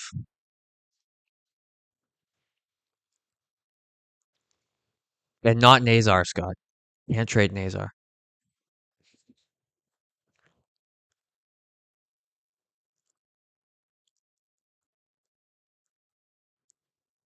Shot from the point, saved by Soderblom. Oh, puck bounces around. Levshinov bobbles it again, but it goes to Bedard. Short angle shot, centered. Oh, Tavo. Oh,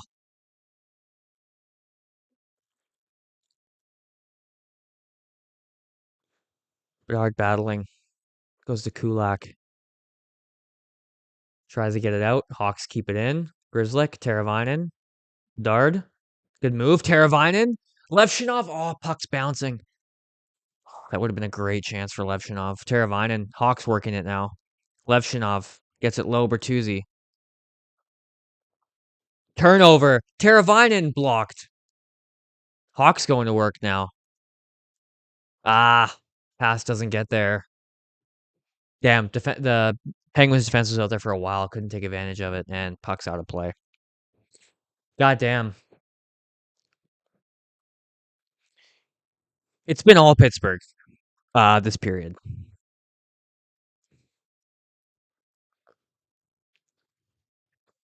You want to see some more zone time from the Hawks here.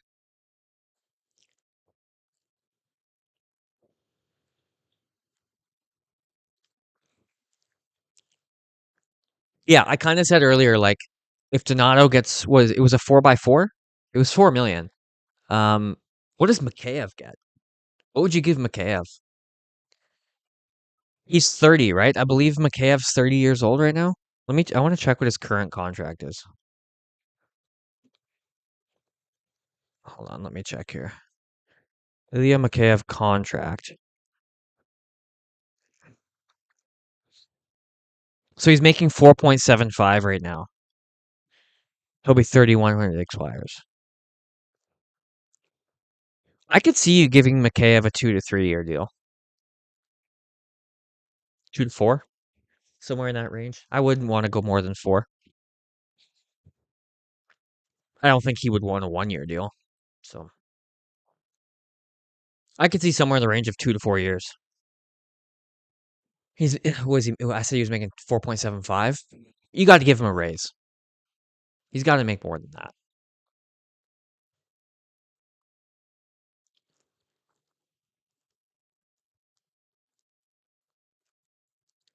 I'd be a horrible GM because all throughout my life of watching hockey, and we all speculate things and we all try to predict things that are going to happen. And one thing I'm awful at predicting and speculating is contracts. So I would be a horrible GM because I'm always way off with my predictions. I don't think I'd be a terrible trader. I would not sign good contracts.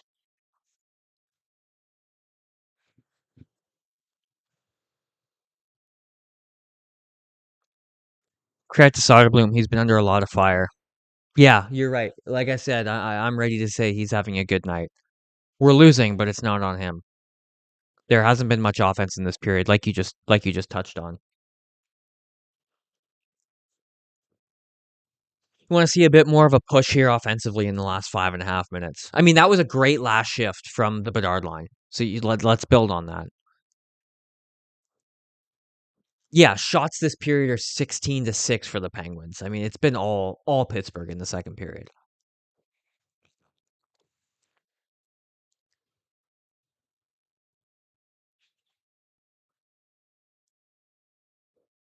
Oh, Bertuzzi up to Dickinson. Is that gonna be icing? Icing. Hawks hemmed in again and they ice it. Sure. Yes, please. Thank you. Sure, yeah, thank you. I hope you don't mind, guys. I'm gonna eat on stream if that's all right. Thank you. Appreciate it.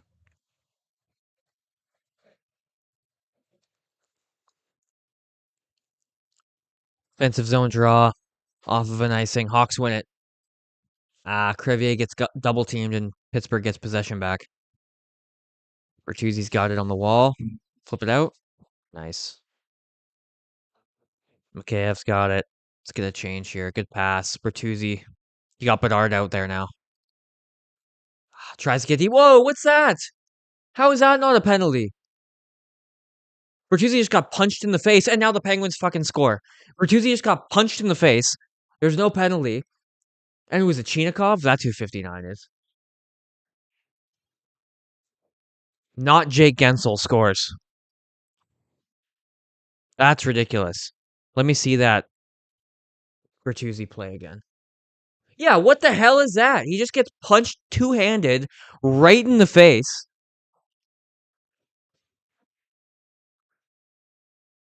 That's ridiculous. Yeah, good pass by Malkin. That was a nice pass by Malkin. That's insane. That's two blatant missed calls that have led to Pittsburgh goals.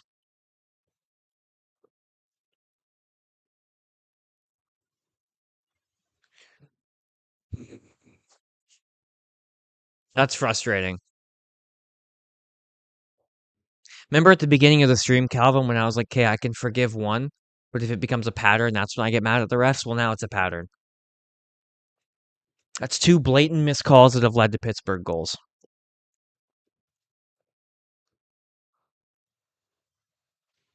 Oh, breakaway for Mantha. Oh my god, now it's out of hand. It's fucking 4-1.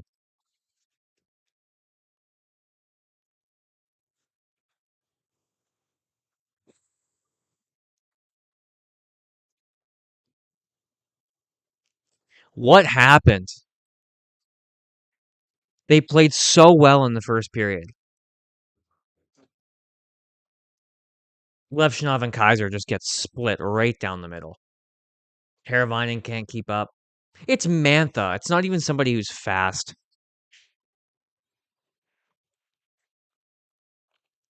Yeah, I think we've jinxed Soderblom.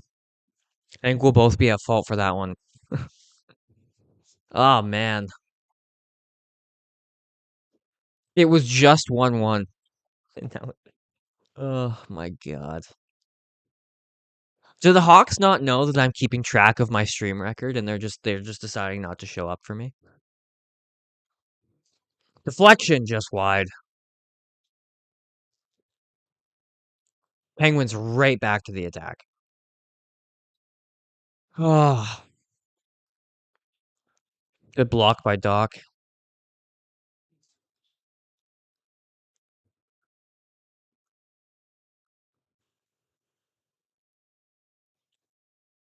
Right back in. Grizzlies got it. Hawks start out. If they can get one here, get one before the end of the period. Get one before the end of the period.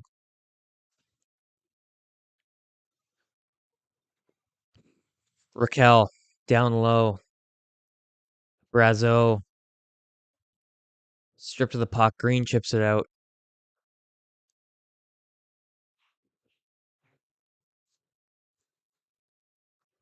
I know, right? They're so selfish. They're not thinking about me. Yeah, it's because Savannah came home. She's the curse.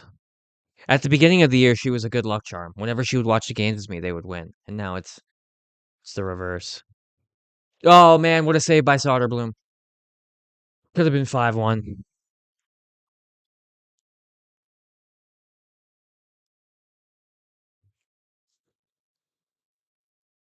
Flexion, rebound. Oh, Bertuzzi. Dickinson's got it. Grizzlick, he's got time. In front. Oh, Murphy was pinching, but the broken stick got in the way.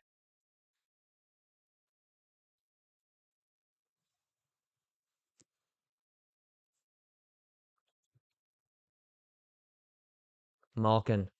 Oh my God. Where? Who? Chinikov. Just there's no competition. Like God. I know no words came out of my mouth there, but you know what I was talking about. That was pathetic. Murphy. Moore chips it in. Come on, Moore. Let's see something out of you here. Crosby looks hurt. I haven't seen much of. I haven't noticed Crosby at all in this game, and that kind of is on track with what you're saying. I mean, if he looks hurt, that makes sense why I haven't really noticed him. Yeah. Behind the net, Kaiser gives it up. Burakovsky on the wall. Chips it. Not out. Penguins keep possession. Oh my God. There's 3 on him. How do you not get it? And the puck's just bobbling everywhere. Nobody can get the puck. Kaiser's got it. Just flip it out. Yeah. 45 seconds to go in the period. McGrory fires it wide. Kindle in front. Save. It's still loose. And it's 5-1. Holy shit. What happened?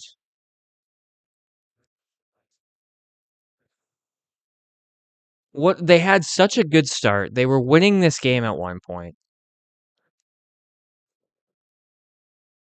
And now shots are 30-15 for the Penguins and they're up 5-1.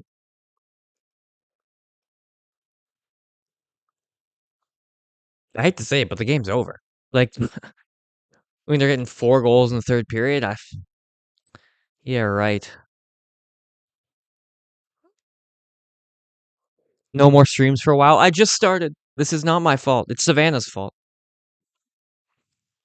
Blame her.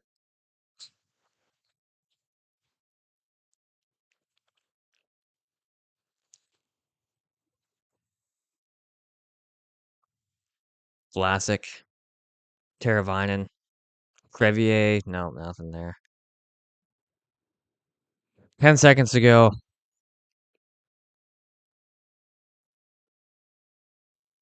Penguins get it deep. Almost another bad turnover. And that's it for the second period. Wow.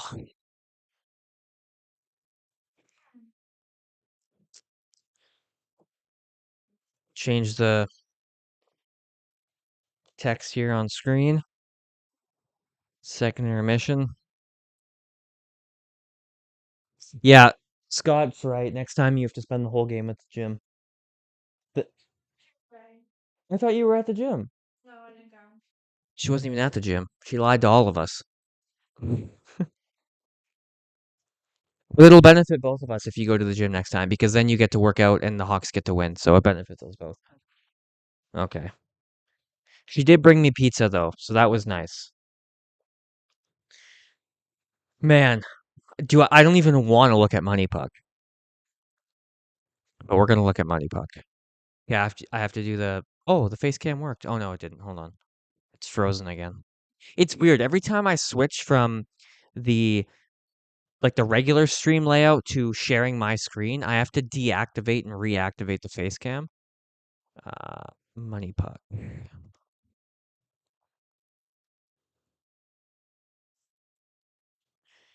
Games. I don't even want to see what the deserve to win it. Oh my god, the deserve to win it meter. Oh my god, it's 85 to 14. That's brutal.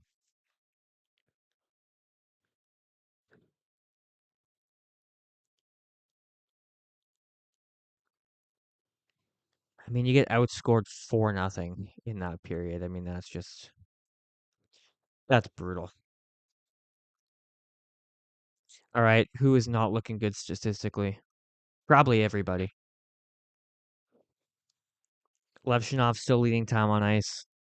I hate nitpicking on Levshinov, but I want to see more of his stats here.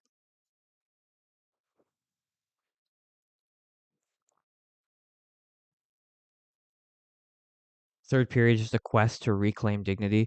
Yeah. Yep. Okay, what I want to see for Levshinov is giveaways and takeaways.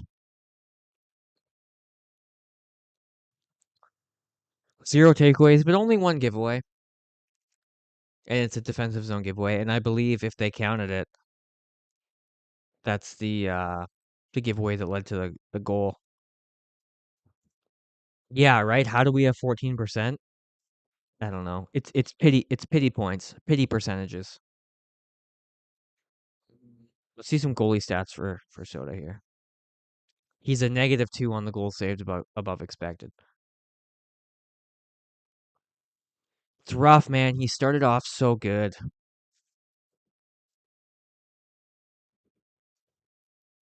See some line combos.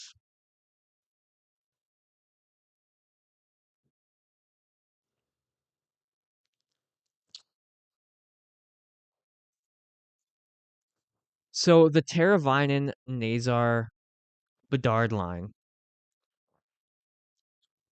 4 shots for, 3 shot attempts against, but they are a -1.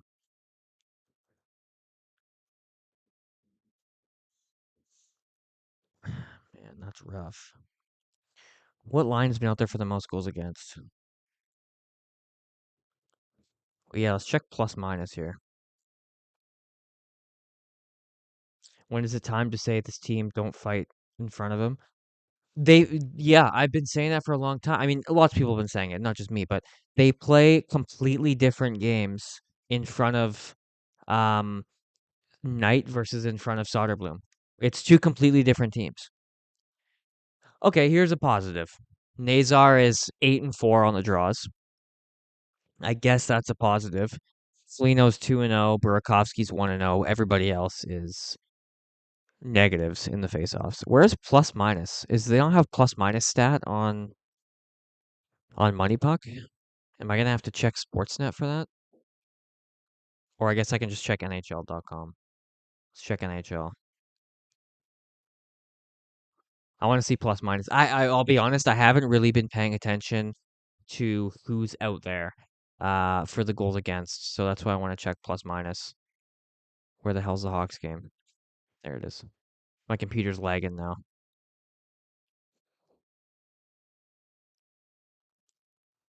Fair, Scott. I think that's where we disagree.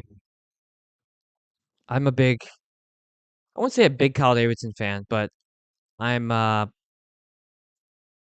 I'm patient with his plan because his plan is a very long-term plan. Holy crap! Connor Bedard a -3 on the night, Bertuzzi a -2, Mikheyev -2, everybody -1 for Moore, Dickinson, Green, Burakovsky, Teravainen. That's tough. A -3 for Connor Bedard is a tough look.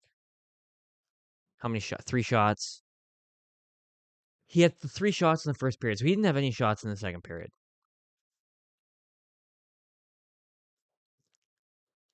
Before I give up on Kyle Davidson, I I'm gonna give it a couple more years because this plan is a long term plan. Murphy and Grzelcyk are a +1. Again, just upping that Murphy trade value. Kaiser and Levchinov a -4. Oh man, that's rough.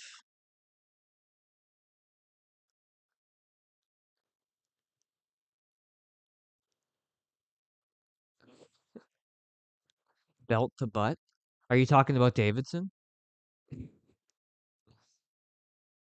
Or just no, it's just the game in general, 5-1. Yeah.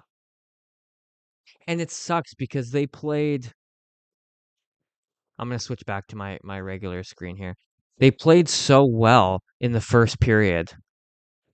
Um sorry, I gotta fix my camera here. And yeah, that second period was just terrible. There we go. Camera's back. Time for Drew Comesso. Yeah, if can you catch a flight in time?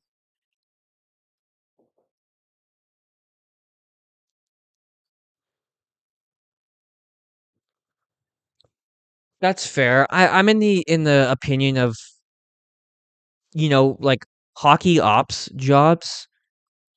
To me, it doesn't matter if they were players. Like it's a different mind, you know, when it comes to building a hockey team versus when it comes to playing. But I see what you're saying. Like I understand why people aren't thrilled with Kyle Davidson so far. I think for me, I'm just being a little more patient with it. But don't get me wrong, if this team isn't, on the better side of 500 and I mean really next year, unless there's a whole bunch of injuries or something, you know, I'm willing to start being a little more critical of Kyle Davidson. But as of right now, I'm patient. I like what I do like is how he's approached stockpiling draft picks. I like the sort of uh, get as many first round picks as you can sort of approach. You don't like how he's managing the NHL roster? What do you mean, like who he has playing in the AHL? Like, do you think Lardis should be up here? That's kind of what I take from that, but I don't know. The Lardis send down was rough, but I understand why. Because I mean, think he's going to be up in. I mean, how many games till the trade deadline? Like 10? 10 or so? 10, 12? He'll be up here by then, I think.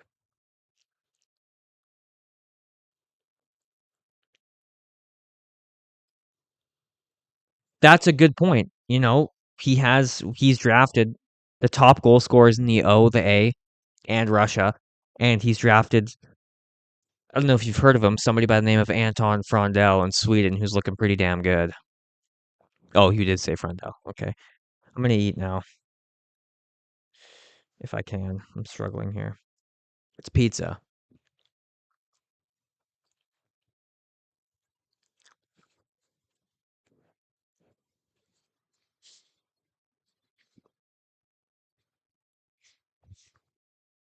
Yeah, I'm willing to play the long game here with Davidson.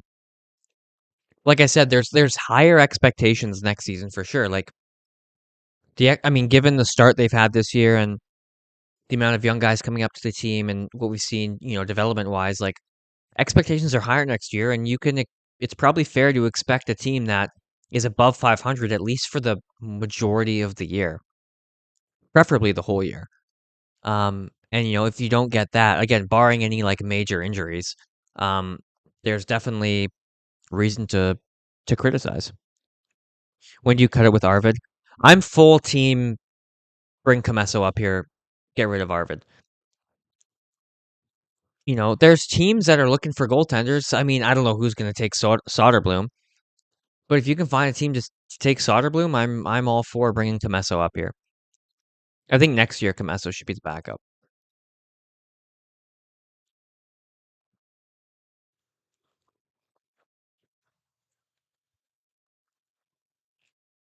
Did they pull Soderblom?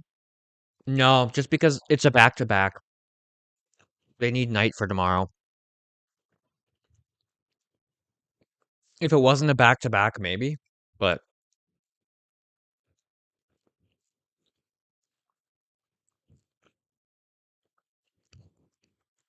I'm still not over that missed call on Bertuzzi that led right to a goal. And I believe, was that the 3-1 goal?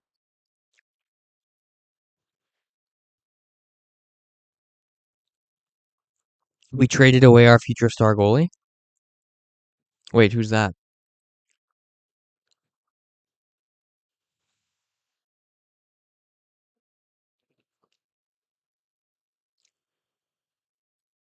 They're showing that what was it, the 3-1 goal.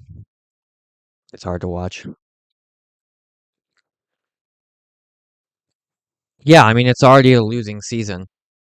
At least if you do bring Comesso up, you can get that part of the development going because there's no pressure on him to win. Like, hypothetically, if you bring Comesso up next season, get rid of Soderblom in the offseason or just have him play in the minors, whatever, if he goes through waivers, whatever it is. But if you start playing um Comesso this season, there's not as much pressure on him. Like next season, there's going to be pressure because the expectation is to start playing winning hockey. So there's going to be more pressure on him next season. So that would be an upside of potentially bringing him up this season. Yeah, it was a 3-1 goal. Yeah,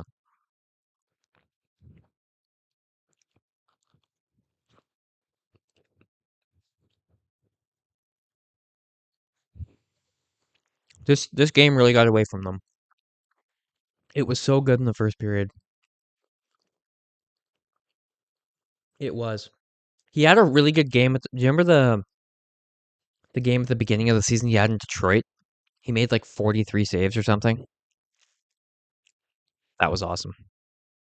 I remember after that game, or maybe a week or two after that game, he had played like 2 games after that, and I released a list on Twitter. I graded every Hawks player, and I think I gave Soderblom like a C plus or something. Remember that there's a lot of fight back on that, but people were just only thinking about the game in Detroit. Because outside of, a couple really good games from Soderblom this year, he hasn't been great. He has his moments, but he's not consistent.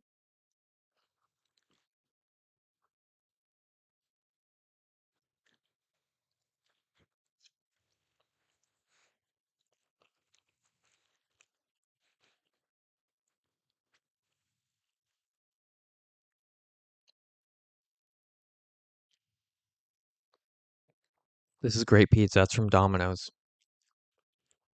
Double pepperoni. That's what we always go with.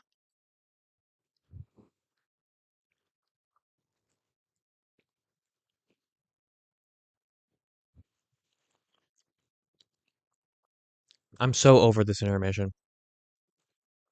Let's just get to the game. We're just prolonging pain.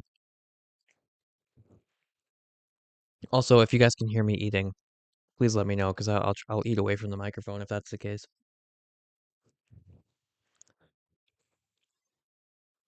Nice choice of food, yeah. I would say we do Domino's pretty often. Once every 10 days or so, maybe once every week or two. And we always do the double pepperoni. We live just up the street from Domino's, so it's nice and easy, but we like the double pepperoni. And that wasn't even a compromise. That's what I would go with anyway, so that's nice. We both just happen to like that.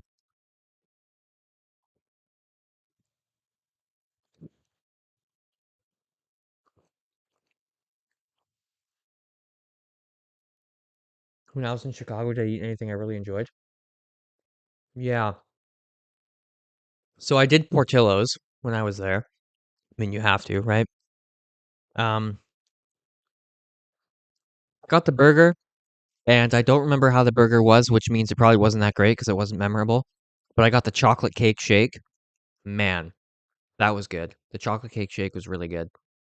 Um, and I had to try Chicago pizza, deep dish. So I did that, and I can't for the life of me remember where I went, the name of the place. Um, but it was really good. It was really good. I just got like an individual pepperoni, and I remember it was the first time I had it, and I remember being like, "Where's the cheese?" Because it was just the sauce on top. Uh, Found out it was on the inside. Man, so good though, so good. Other than that, no, I kind of I didn't really experiment too much, or I didn't really look into like what are the restaurants I have to try. I ate a lot at um Palace Grill. I ate every day at the Palace Grill. One of the days I was there, I had 2 meals at Palace Grill. And I just remember talking to George all the time and getting along really well with him. And I brought him these Blackhawks sunglasses that a friend of mine made. Gave those to him. He ended up giving me a free meal, which was nice. So he's a really cool guy. Giordano's sounds familiar, but I've also heard of Giordano's, so I don't know if that's because I've heard of it or maybe that is the place I went. I wish I remembered. But there's a lot more I want to do next time I go because when I first went, I went just solely hockey focused. So everything I did was Hawks related for hockey, and um, I didn't do many like touristy things. So next time I go, I want to do more of the touristy stuff. I mean, the most touristy thing I did was go to the Cloud Gate. Um, but I want to go to like the big, well, I forget the big tower. Um, I want to do more research into restaurants. Um, like I said, Mark Giordano. No, I'd be able to tell the difference between if I recognize the name Giordano from the player or the restaurant. I definitely have heard of the pizza place for sure.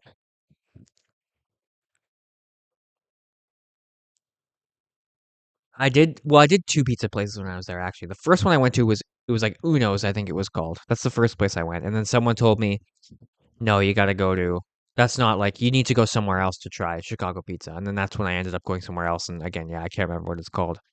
But I remember doing Uno was the first place I went. And I enjoyed it. I mean, maybe it's not the best Chicago pizza, but I mean, I enjoyed it. It was right down the street from my hotel. That's why I went there. Showing that hit on Nazar again. Wasn't that in the first period? It's a good hit.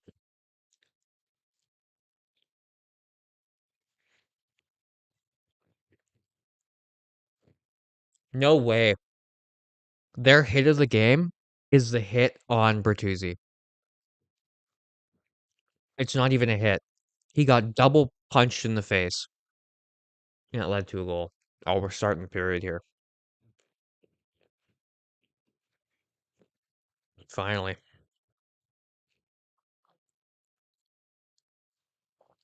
Update the screen here. Third period. There we go.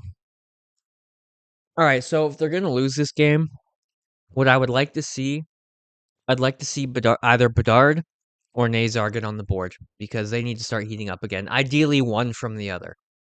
Ideally, Bedard from Nazar. Or how? Yeah, get one early, make it a bit of a game. You make it 5-2 in the first 5 minutes. There's some hope. Vito and Nick's is authentic Chicago pizza. Okay, Vito. I can remember Vito.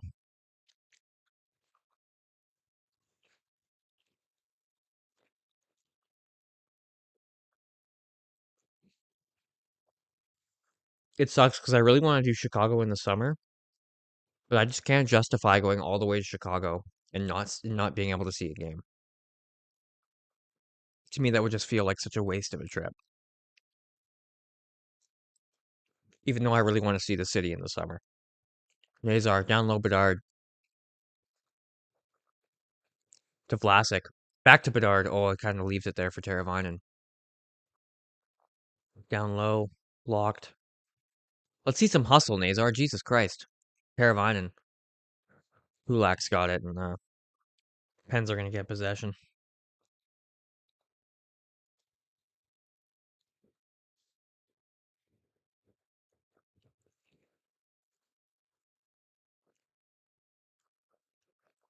Penguins skated out. Letang leaves it for Malkin.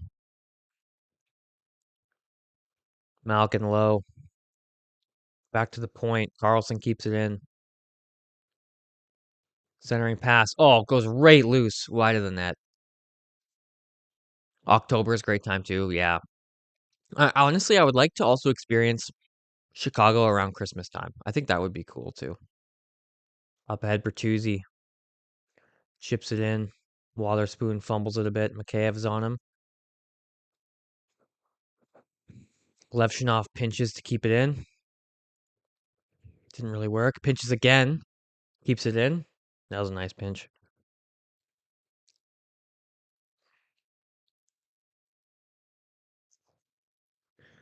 Penguins get it out.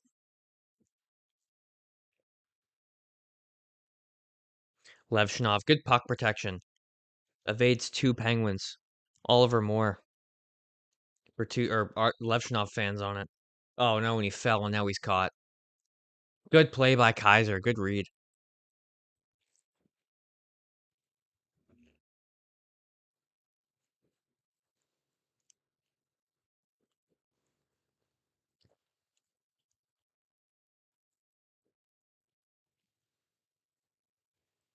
Bedard steals. Gets it stolen right back.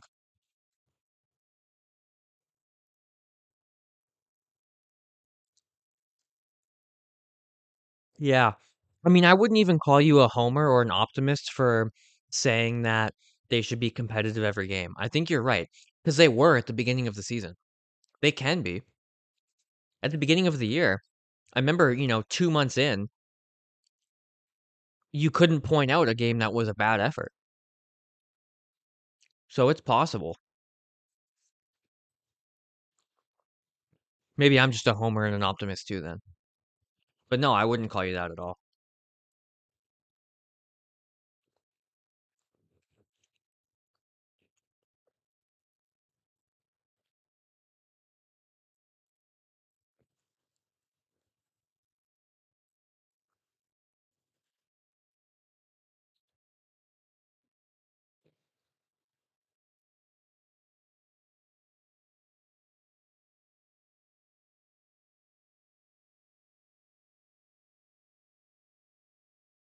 Dickinson wins the draw.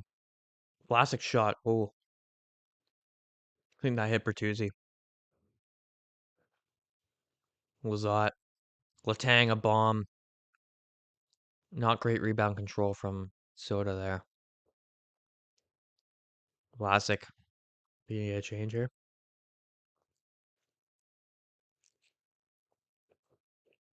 Nope.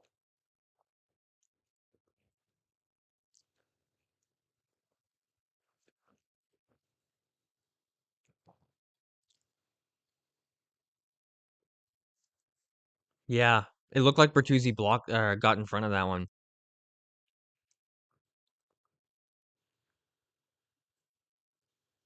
Oh, how did that not go in? Brazeau had a great chance. Whiffs on the pass. Donato's got it. Out to Teravainen. Back to Donato. Bedard just out of his reach. Good move by Waterspoon. The Penguins are just look like the Harlem Globetrotters right now. Oh, Crosby, what a backhand. Jesus. Bedard with Nazar. Bedard. Nazar. No.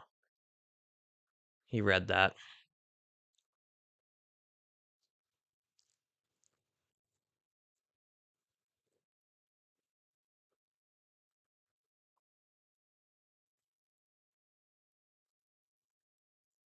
Bedard just gives up on that play.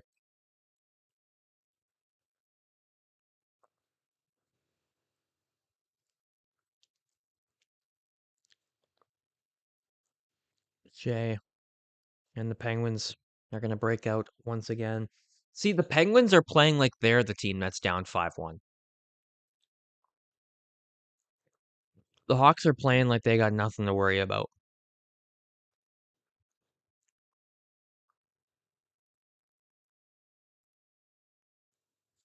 Kaiser at the point. Can't hold the puck. Pittsburgh's aggressive in their own end, and that's something the Hawks aren't. The Hawks haven't been very aggressive in their own end.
Oh, the ref went down.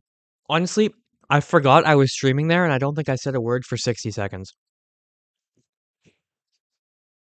I was so into the game, I just forgot I was live. The ref takes a spill. Damn, that was crazy. I just completely forgot I was streaming. I was lost in this pizza in the game.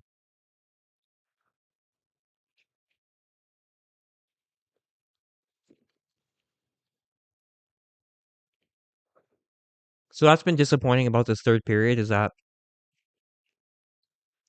like I said, the Penguins are playing like they're down 5-1. And the Hawks are, like I said, they're playing like everything's fine, which is disappointing.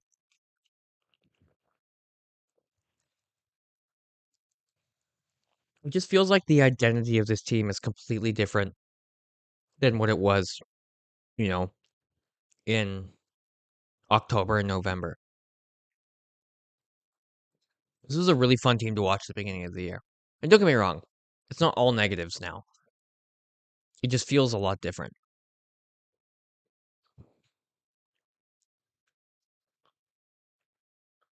It never felt like they were out of games at the start of the year.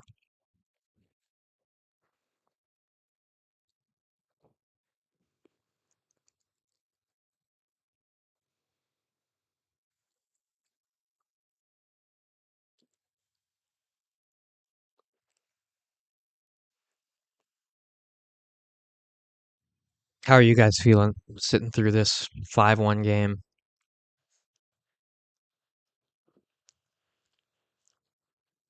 Ref looks okay. We're back from commercial break. He's on his feet.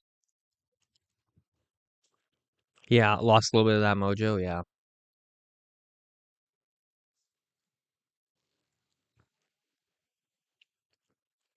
It's like that edge.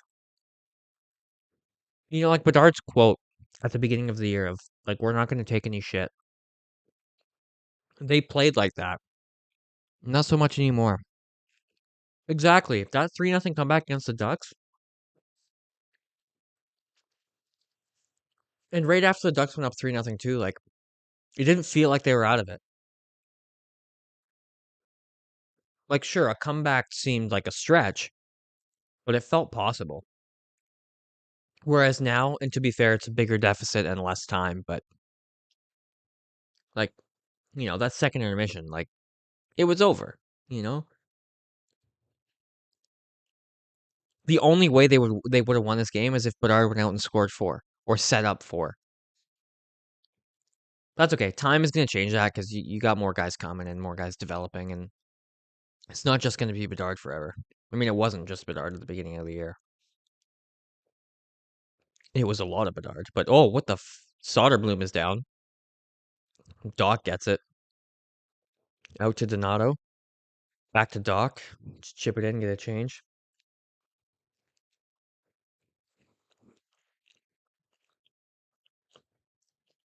I do think Blashill needs to bring back some of that energy. We start holding more guys accountable.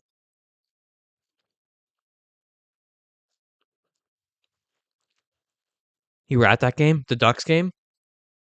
That would have been a hell of a game to be at.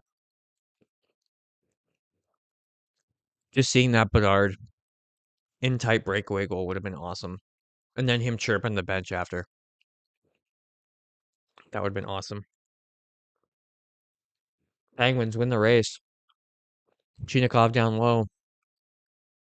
Malkin making moves at the line. Good play by Vlasic. No icing.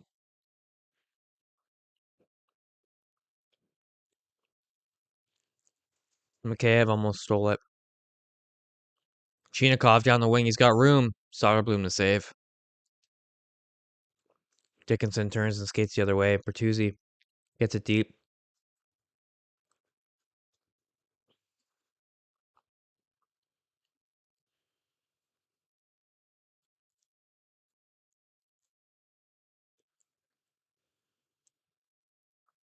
Oh yeah, Quinville. As much as I don't like the Ducks, I'm happy for his success this year. And it just shows how good of a coach he is.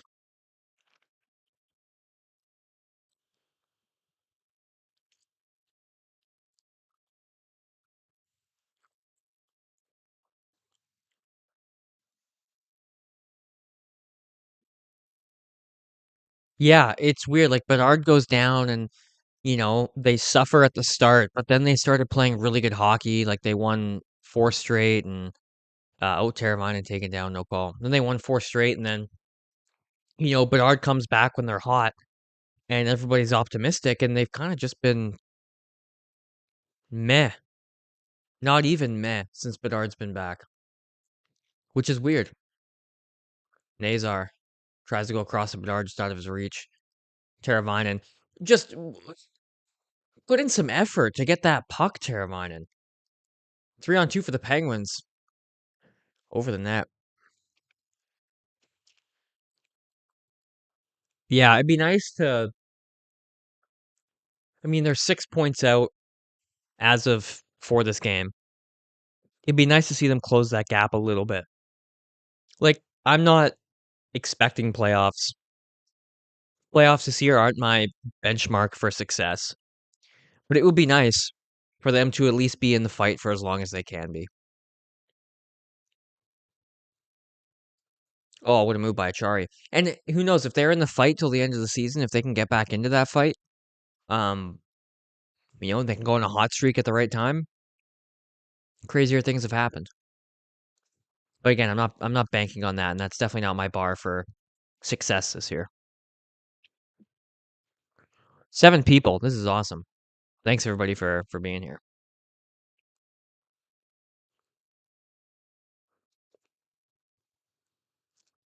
Like, how are we down 5-1 coming into the third, and the Penguins have just had possession the whole period, or the half the period that's been played so far? Like, do the Hawks have the mindset of from the start of the period of there's no point, like we've lost? I hope not. Regardless of what the score is.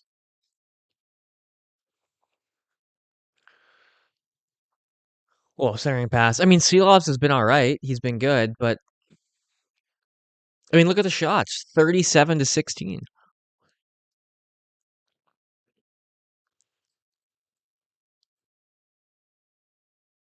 Seelovs has been good, but they're by no means are they getting goalied. Oh, Raquel almost scored.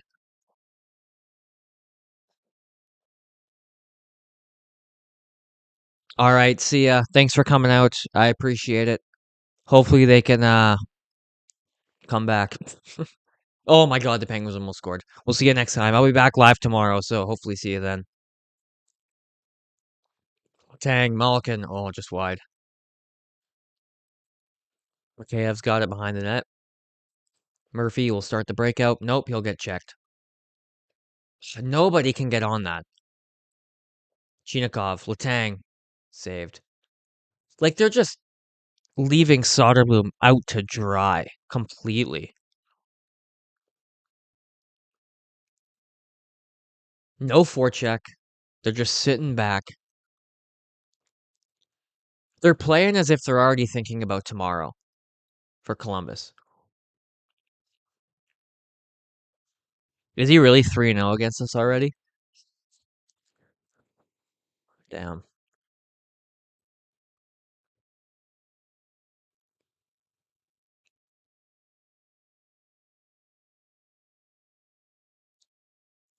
I sure hope they're saving a good effort for tomorrow because I'm pretty sure they're the only game in the league tomorrow. So there's going to be a lot of eyes on them. Doc hits the post. Moore is blocked. So if they're going to play a good game, have it be tomorrow when they're going to have more eyes on them.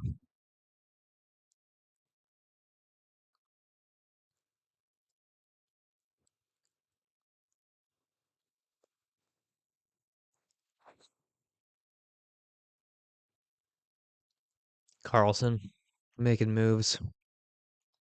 Carlson's looked better as this game has gone on for the Penguins. Yeah, that's true. I was at that game. I remember that. It was nice. They won 5-2 in Vancouver this year, and it's been quite a while since because I go every time they're here in Vancouver. It's been a while since they've won in Vancouver, so it was nice this year for them to win 5-2. Oh, good move. Wide.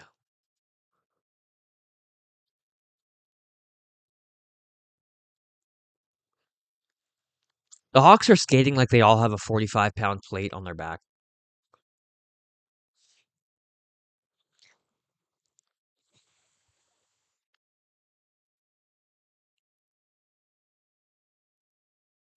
It's just all Penguins. They've hit 40. The shots are 40-16. Like, what are we doing?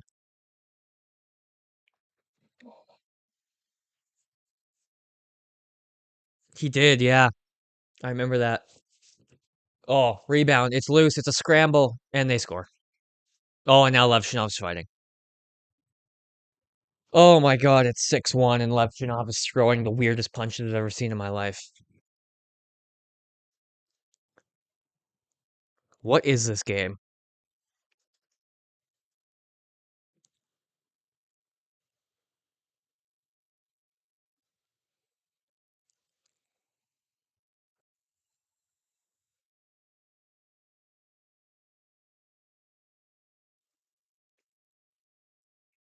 Like, yeah, Soderblom isn't having a good night, but outside of the first period, this team has been embarrassing in front of him. Did that even go in? Oh yeah, it did.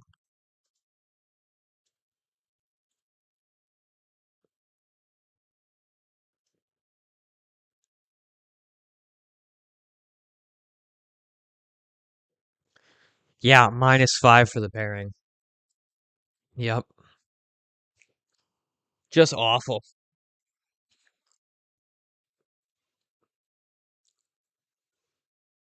2 goals tonight for Connor Dewar. Does he just match his career total? Why is that offside? He didn't even touch the puck. Yeah.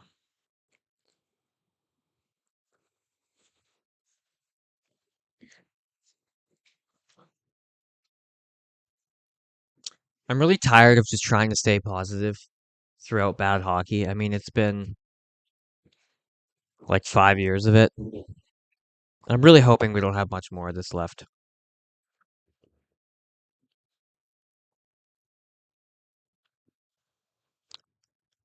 I see why fans get frustrated with how the team plays and the lack of playoffs and the lack of winning.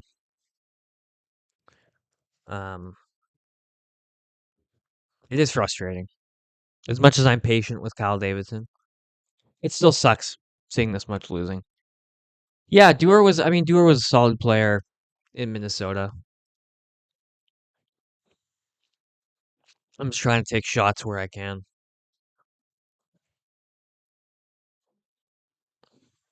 I can start talking crap.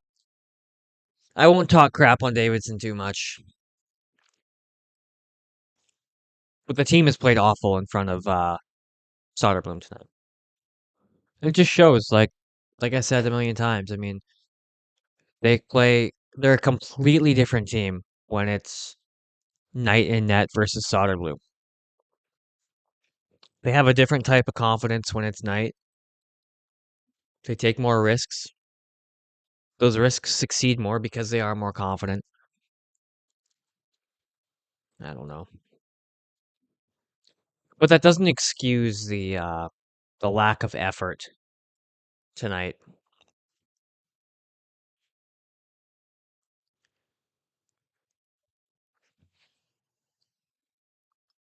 Let's talk about how good Anton Frondel is. That's something exciting to talk about.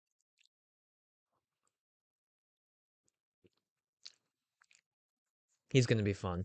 I am excited for him. I'm excited for post trade deadline because, like, at the end of the season, we're going to have Frondel. Lardis will be back up here. I mean, that'll be fun. Rinzel should be back up here. No way did Kane get a point tonight? I've been keeping up with the other games tonight. Tell me it was a goal. I would love if it was a goal that did it for him. You'd see another classic Patrick Kane celebration. I'm gonna have to watch that after this. That whatever it was that got him. No, it was an assist. Yeah, I'm gonna have to check that out after. Good for him. I'm happy for him. All right, 2-on-1 maybe. Nazar, Bedard. Bedard stops up. He's got so much room and he scores. What a shot from Connor Bedard. My word. That was beautiful. Too bad it doesn't matter. That was such a nice shot. That stop up toe drag. He loves it. Bang. Just snows Kulak in the face and then rips it top shelf. You know what? Like I said, we're going to lose this game, but at least let Bedard score. Let's start getting that confidence back. Start getting those numbers back because if this team is going to start winning games again, he has to be the driver and he has to be hot for them to do it. So 6-2.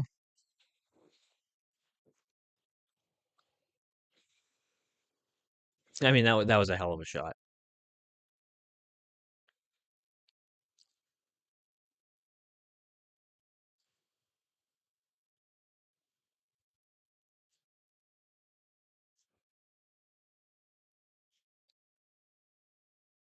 Oh, what did they say on CHSN? Into the final five here, down 6-2. I literally said it at the beginning of the period. I just saw that Nazar got the assist there. I said at the beginning of the period, if they're going to lose, give me a goal Bedard from Nazar. And it happened. Thank you. Kaiser shot. Oh, just wide. Doc. Green. Oh, Green. How do you not score that? Someone said last game that Ryan Green couldn't score with a porn star, and they're right. I mean, that was like, how do you not score that? Yeah, but our goal didn't matter. Yeah. I mean, it doesn't. I mean, it matters in the sense maybe of like his personal confidence and just getting things going for him again. But yeah, in terms of this game, it certainly doesn't matter. Ryan Green, how do you not score that? Two grade A chances.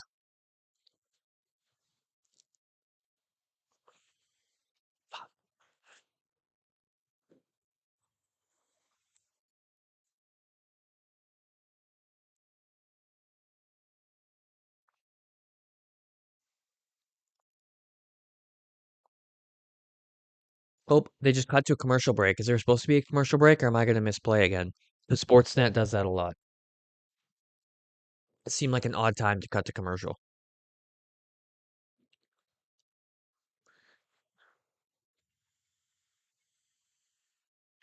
Are there any positive takeaways from this game? I mean, the obvious negatives are the way the team just left Soderblom out to dry. The Kaiser Levshunov pairing being a -5, assuming they weren't on the ice for that Bedard goal. Actually, let me check. Now that we're in commercial break.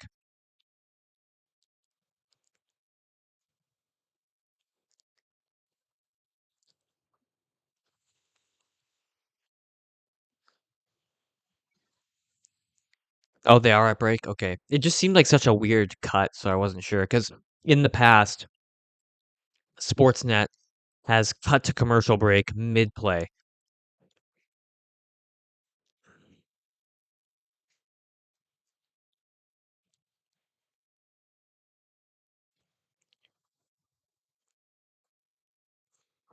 Well, Bedard improves to only a -2. No, they weren't out there for it, so they're still a -5 on the night. The shots are 42 to 19. Like, what are we doing? Face-offs are 56% to 43 for the Pens. Hawks are 0 for 2 on the power play. Hits are 17 to 12 for the Pens. Block shots are 13-12 for the Pens. Giveaways are 15 to 14 for the Hawks. Takeaways are 8-4 for the Pens. So the Pens are winning in pretty much every metric, which it doesn't take a genius to figure that one out. Feels like the Winter Classic, you're just not freezing your ass off. Yeah, that honestly, that's fair. That's a valid comparison.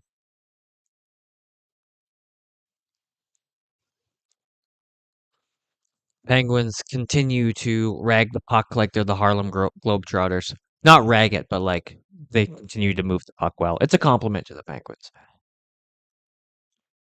Nazar's got it. Karamainen skates it over the line. Bedard 1-on-4. Keeps the puck. Oh, if you heard that, Chelsea Dagger, that was my ringtone. I got a phone call. 250 American? God damn, that's like 4.8 million Canadian. That's a lot. Yeah, all the fans got just absolutely ripped off, unless they were wearing Blues jerseys. That was an embarrassing game. I remember I was at work during that game, and I was checking in here and there, and I was like, thank God I didn't watch that full game. Burakovsky down low. Green behind the net. Tries to center it to Moore. Burakovsky again, down low for Moore. Chips it lower for Green. Green, nobody's there.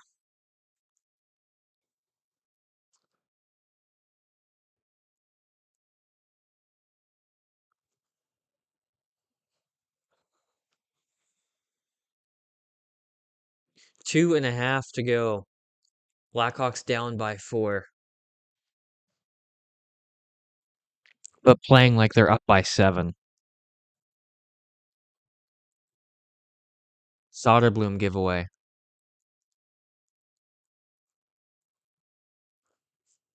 Crosby short angle shot. That goes out of play. Shot to Malort. Yeah, I don't blame you. I don't blame you.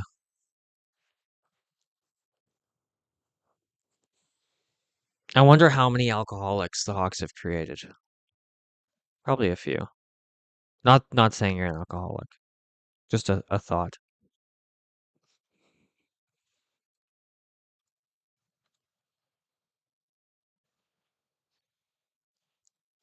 Penguins win the draw. Shot trickles just wide.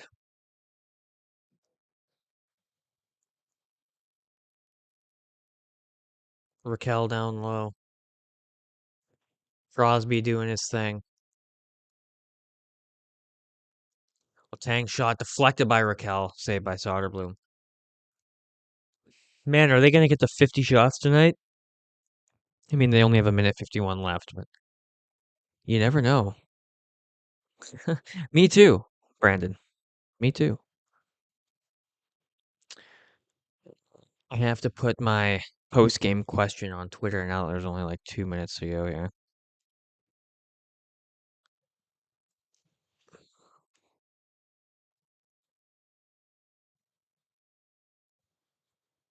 Penguins still got it in the zone, still cycling it around.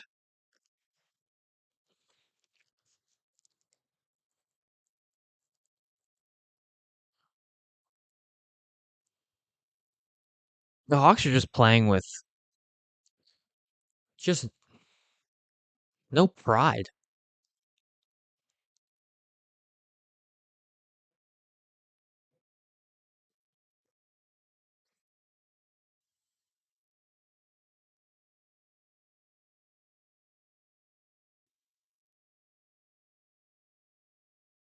Moore line is back out there. Well, kind of. Doc is out there with him.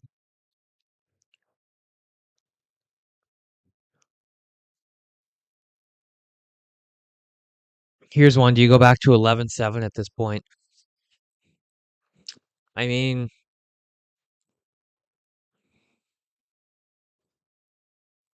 I would say defensively, it all depends on when Sam Renzel is ready. Like, I don't think you force him back up here.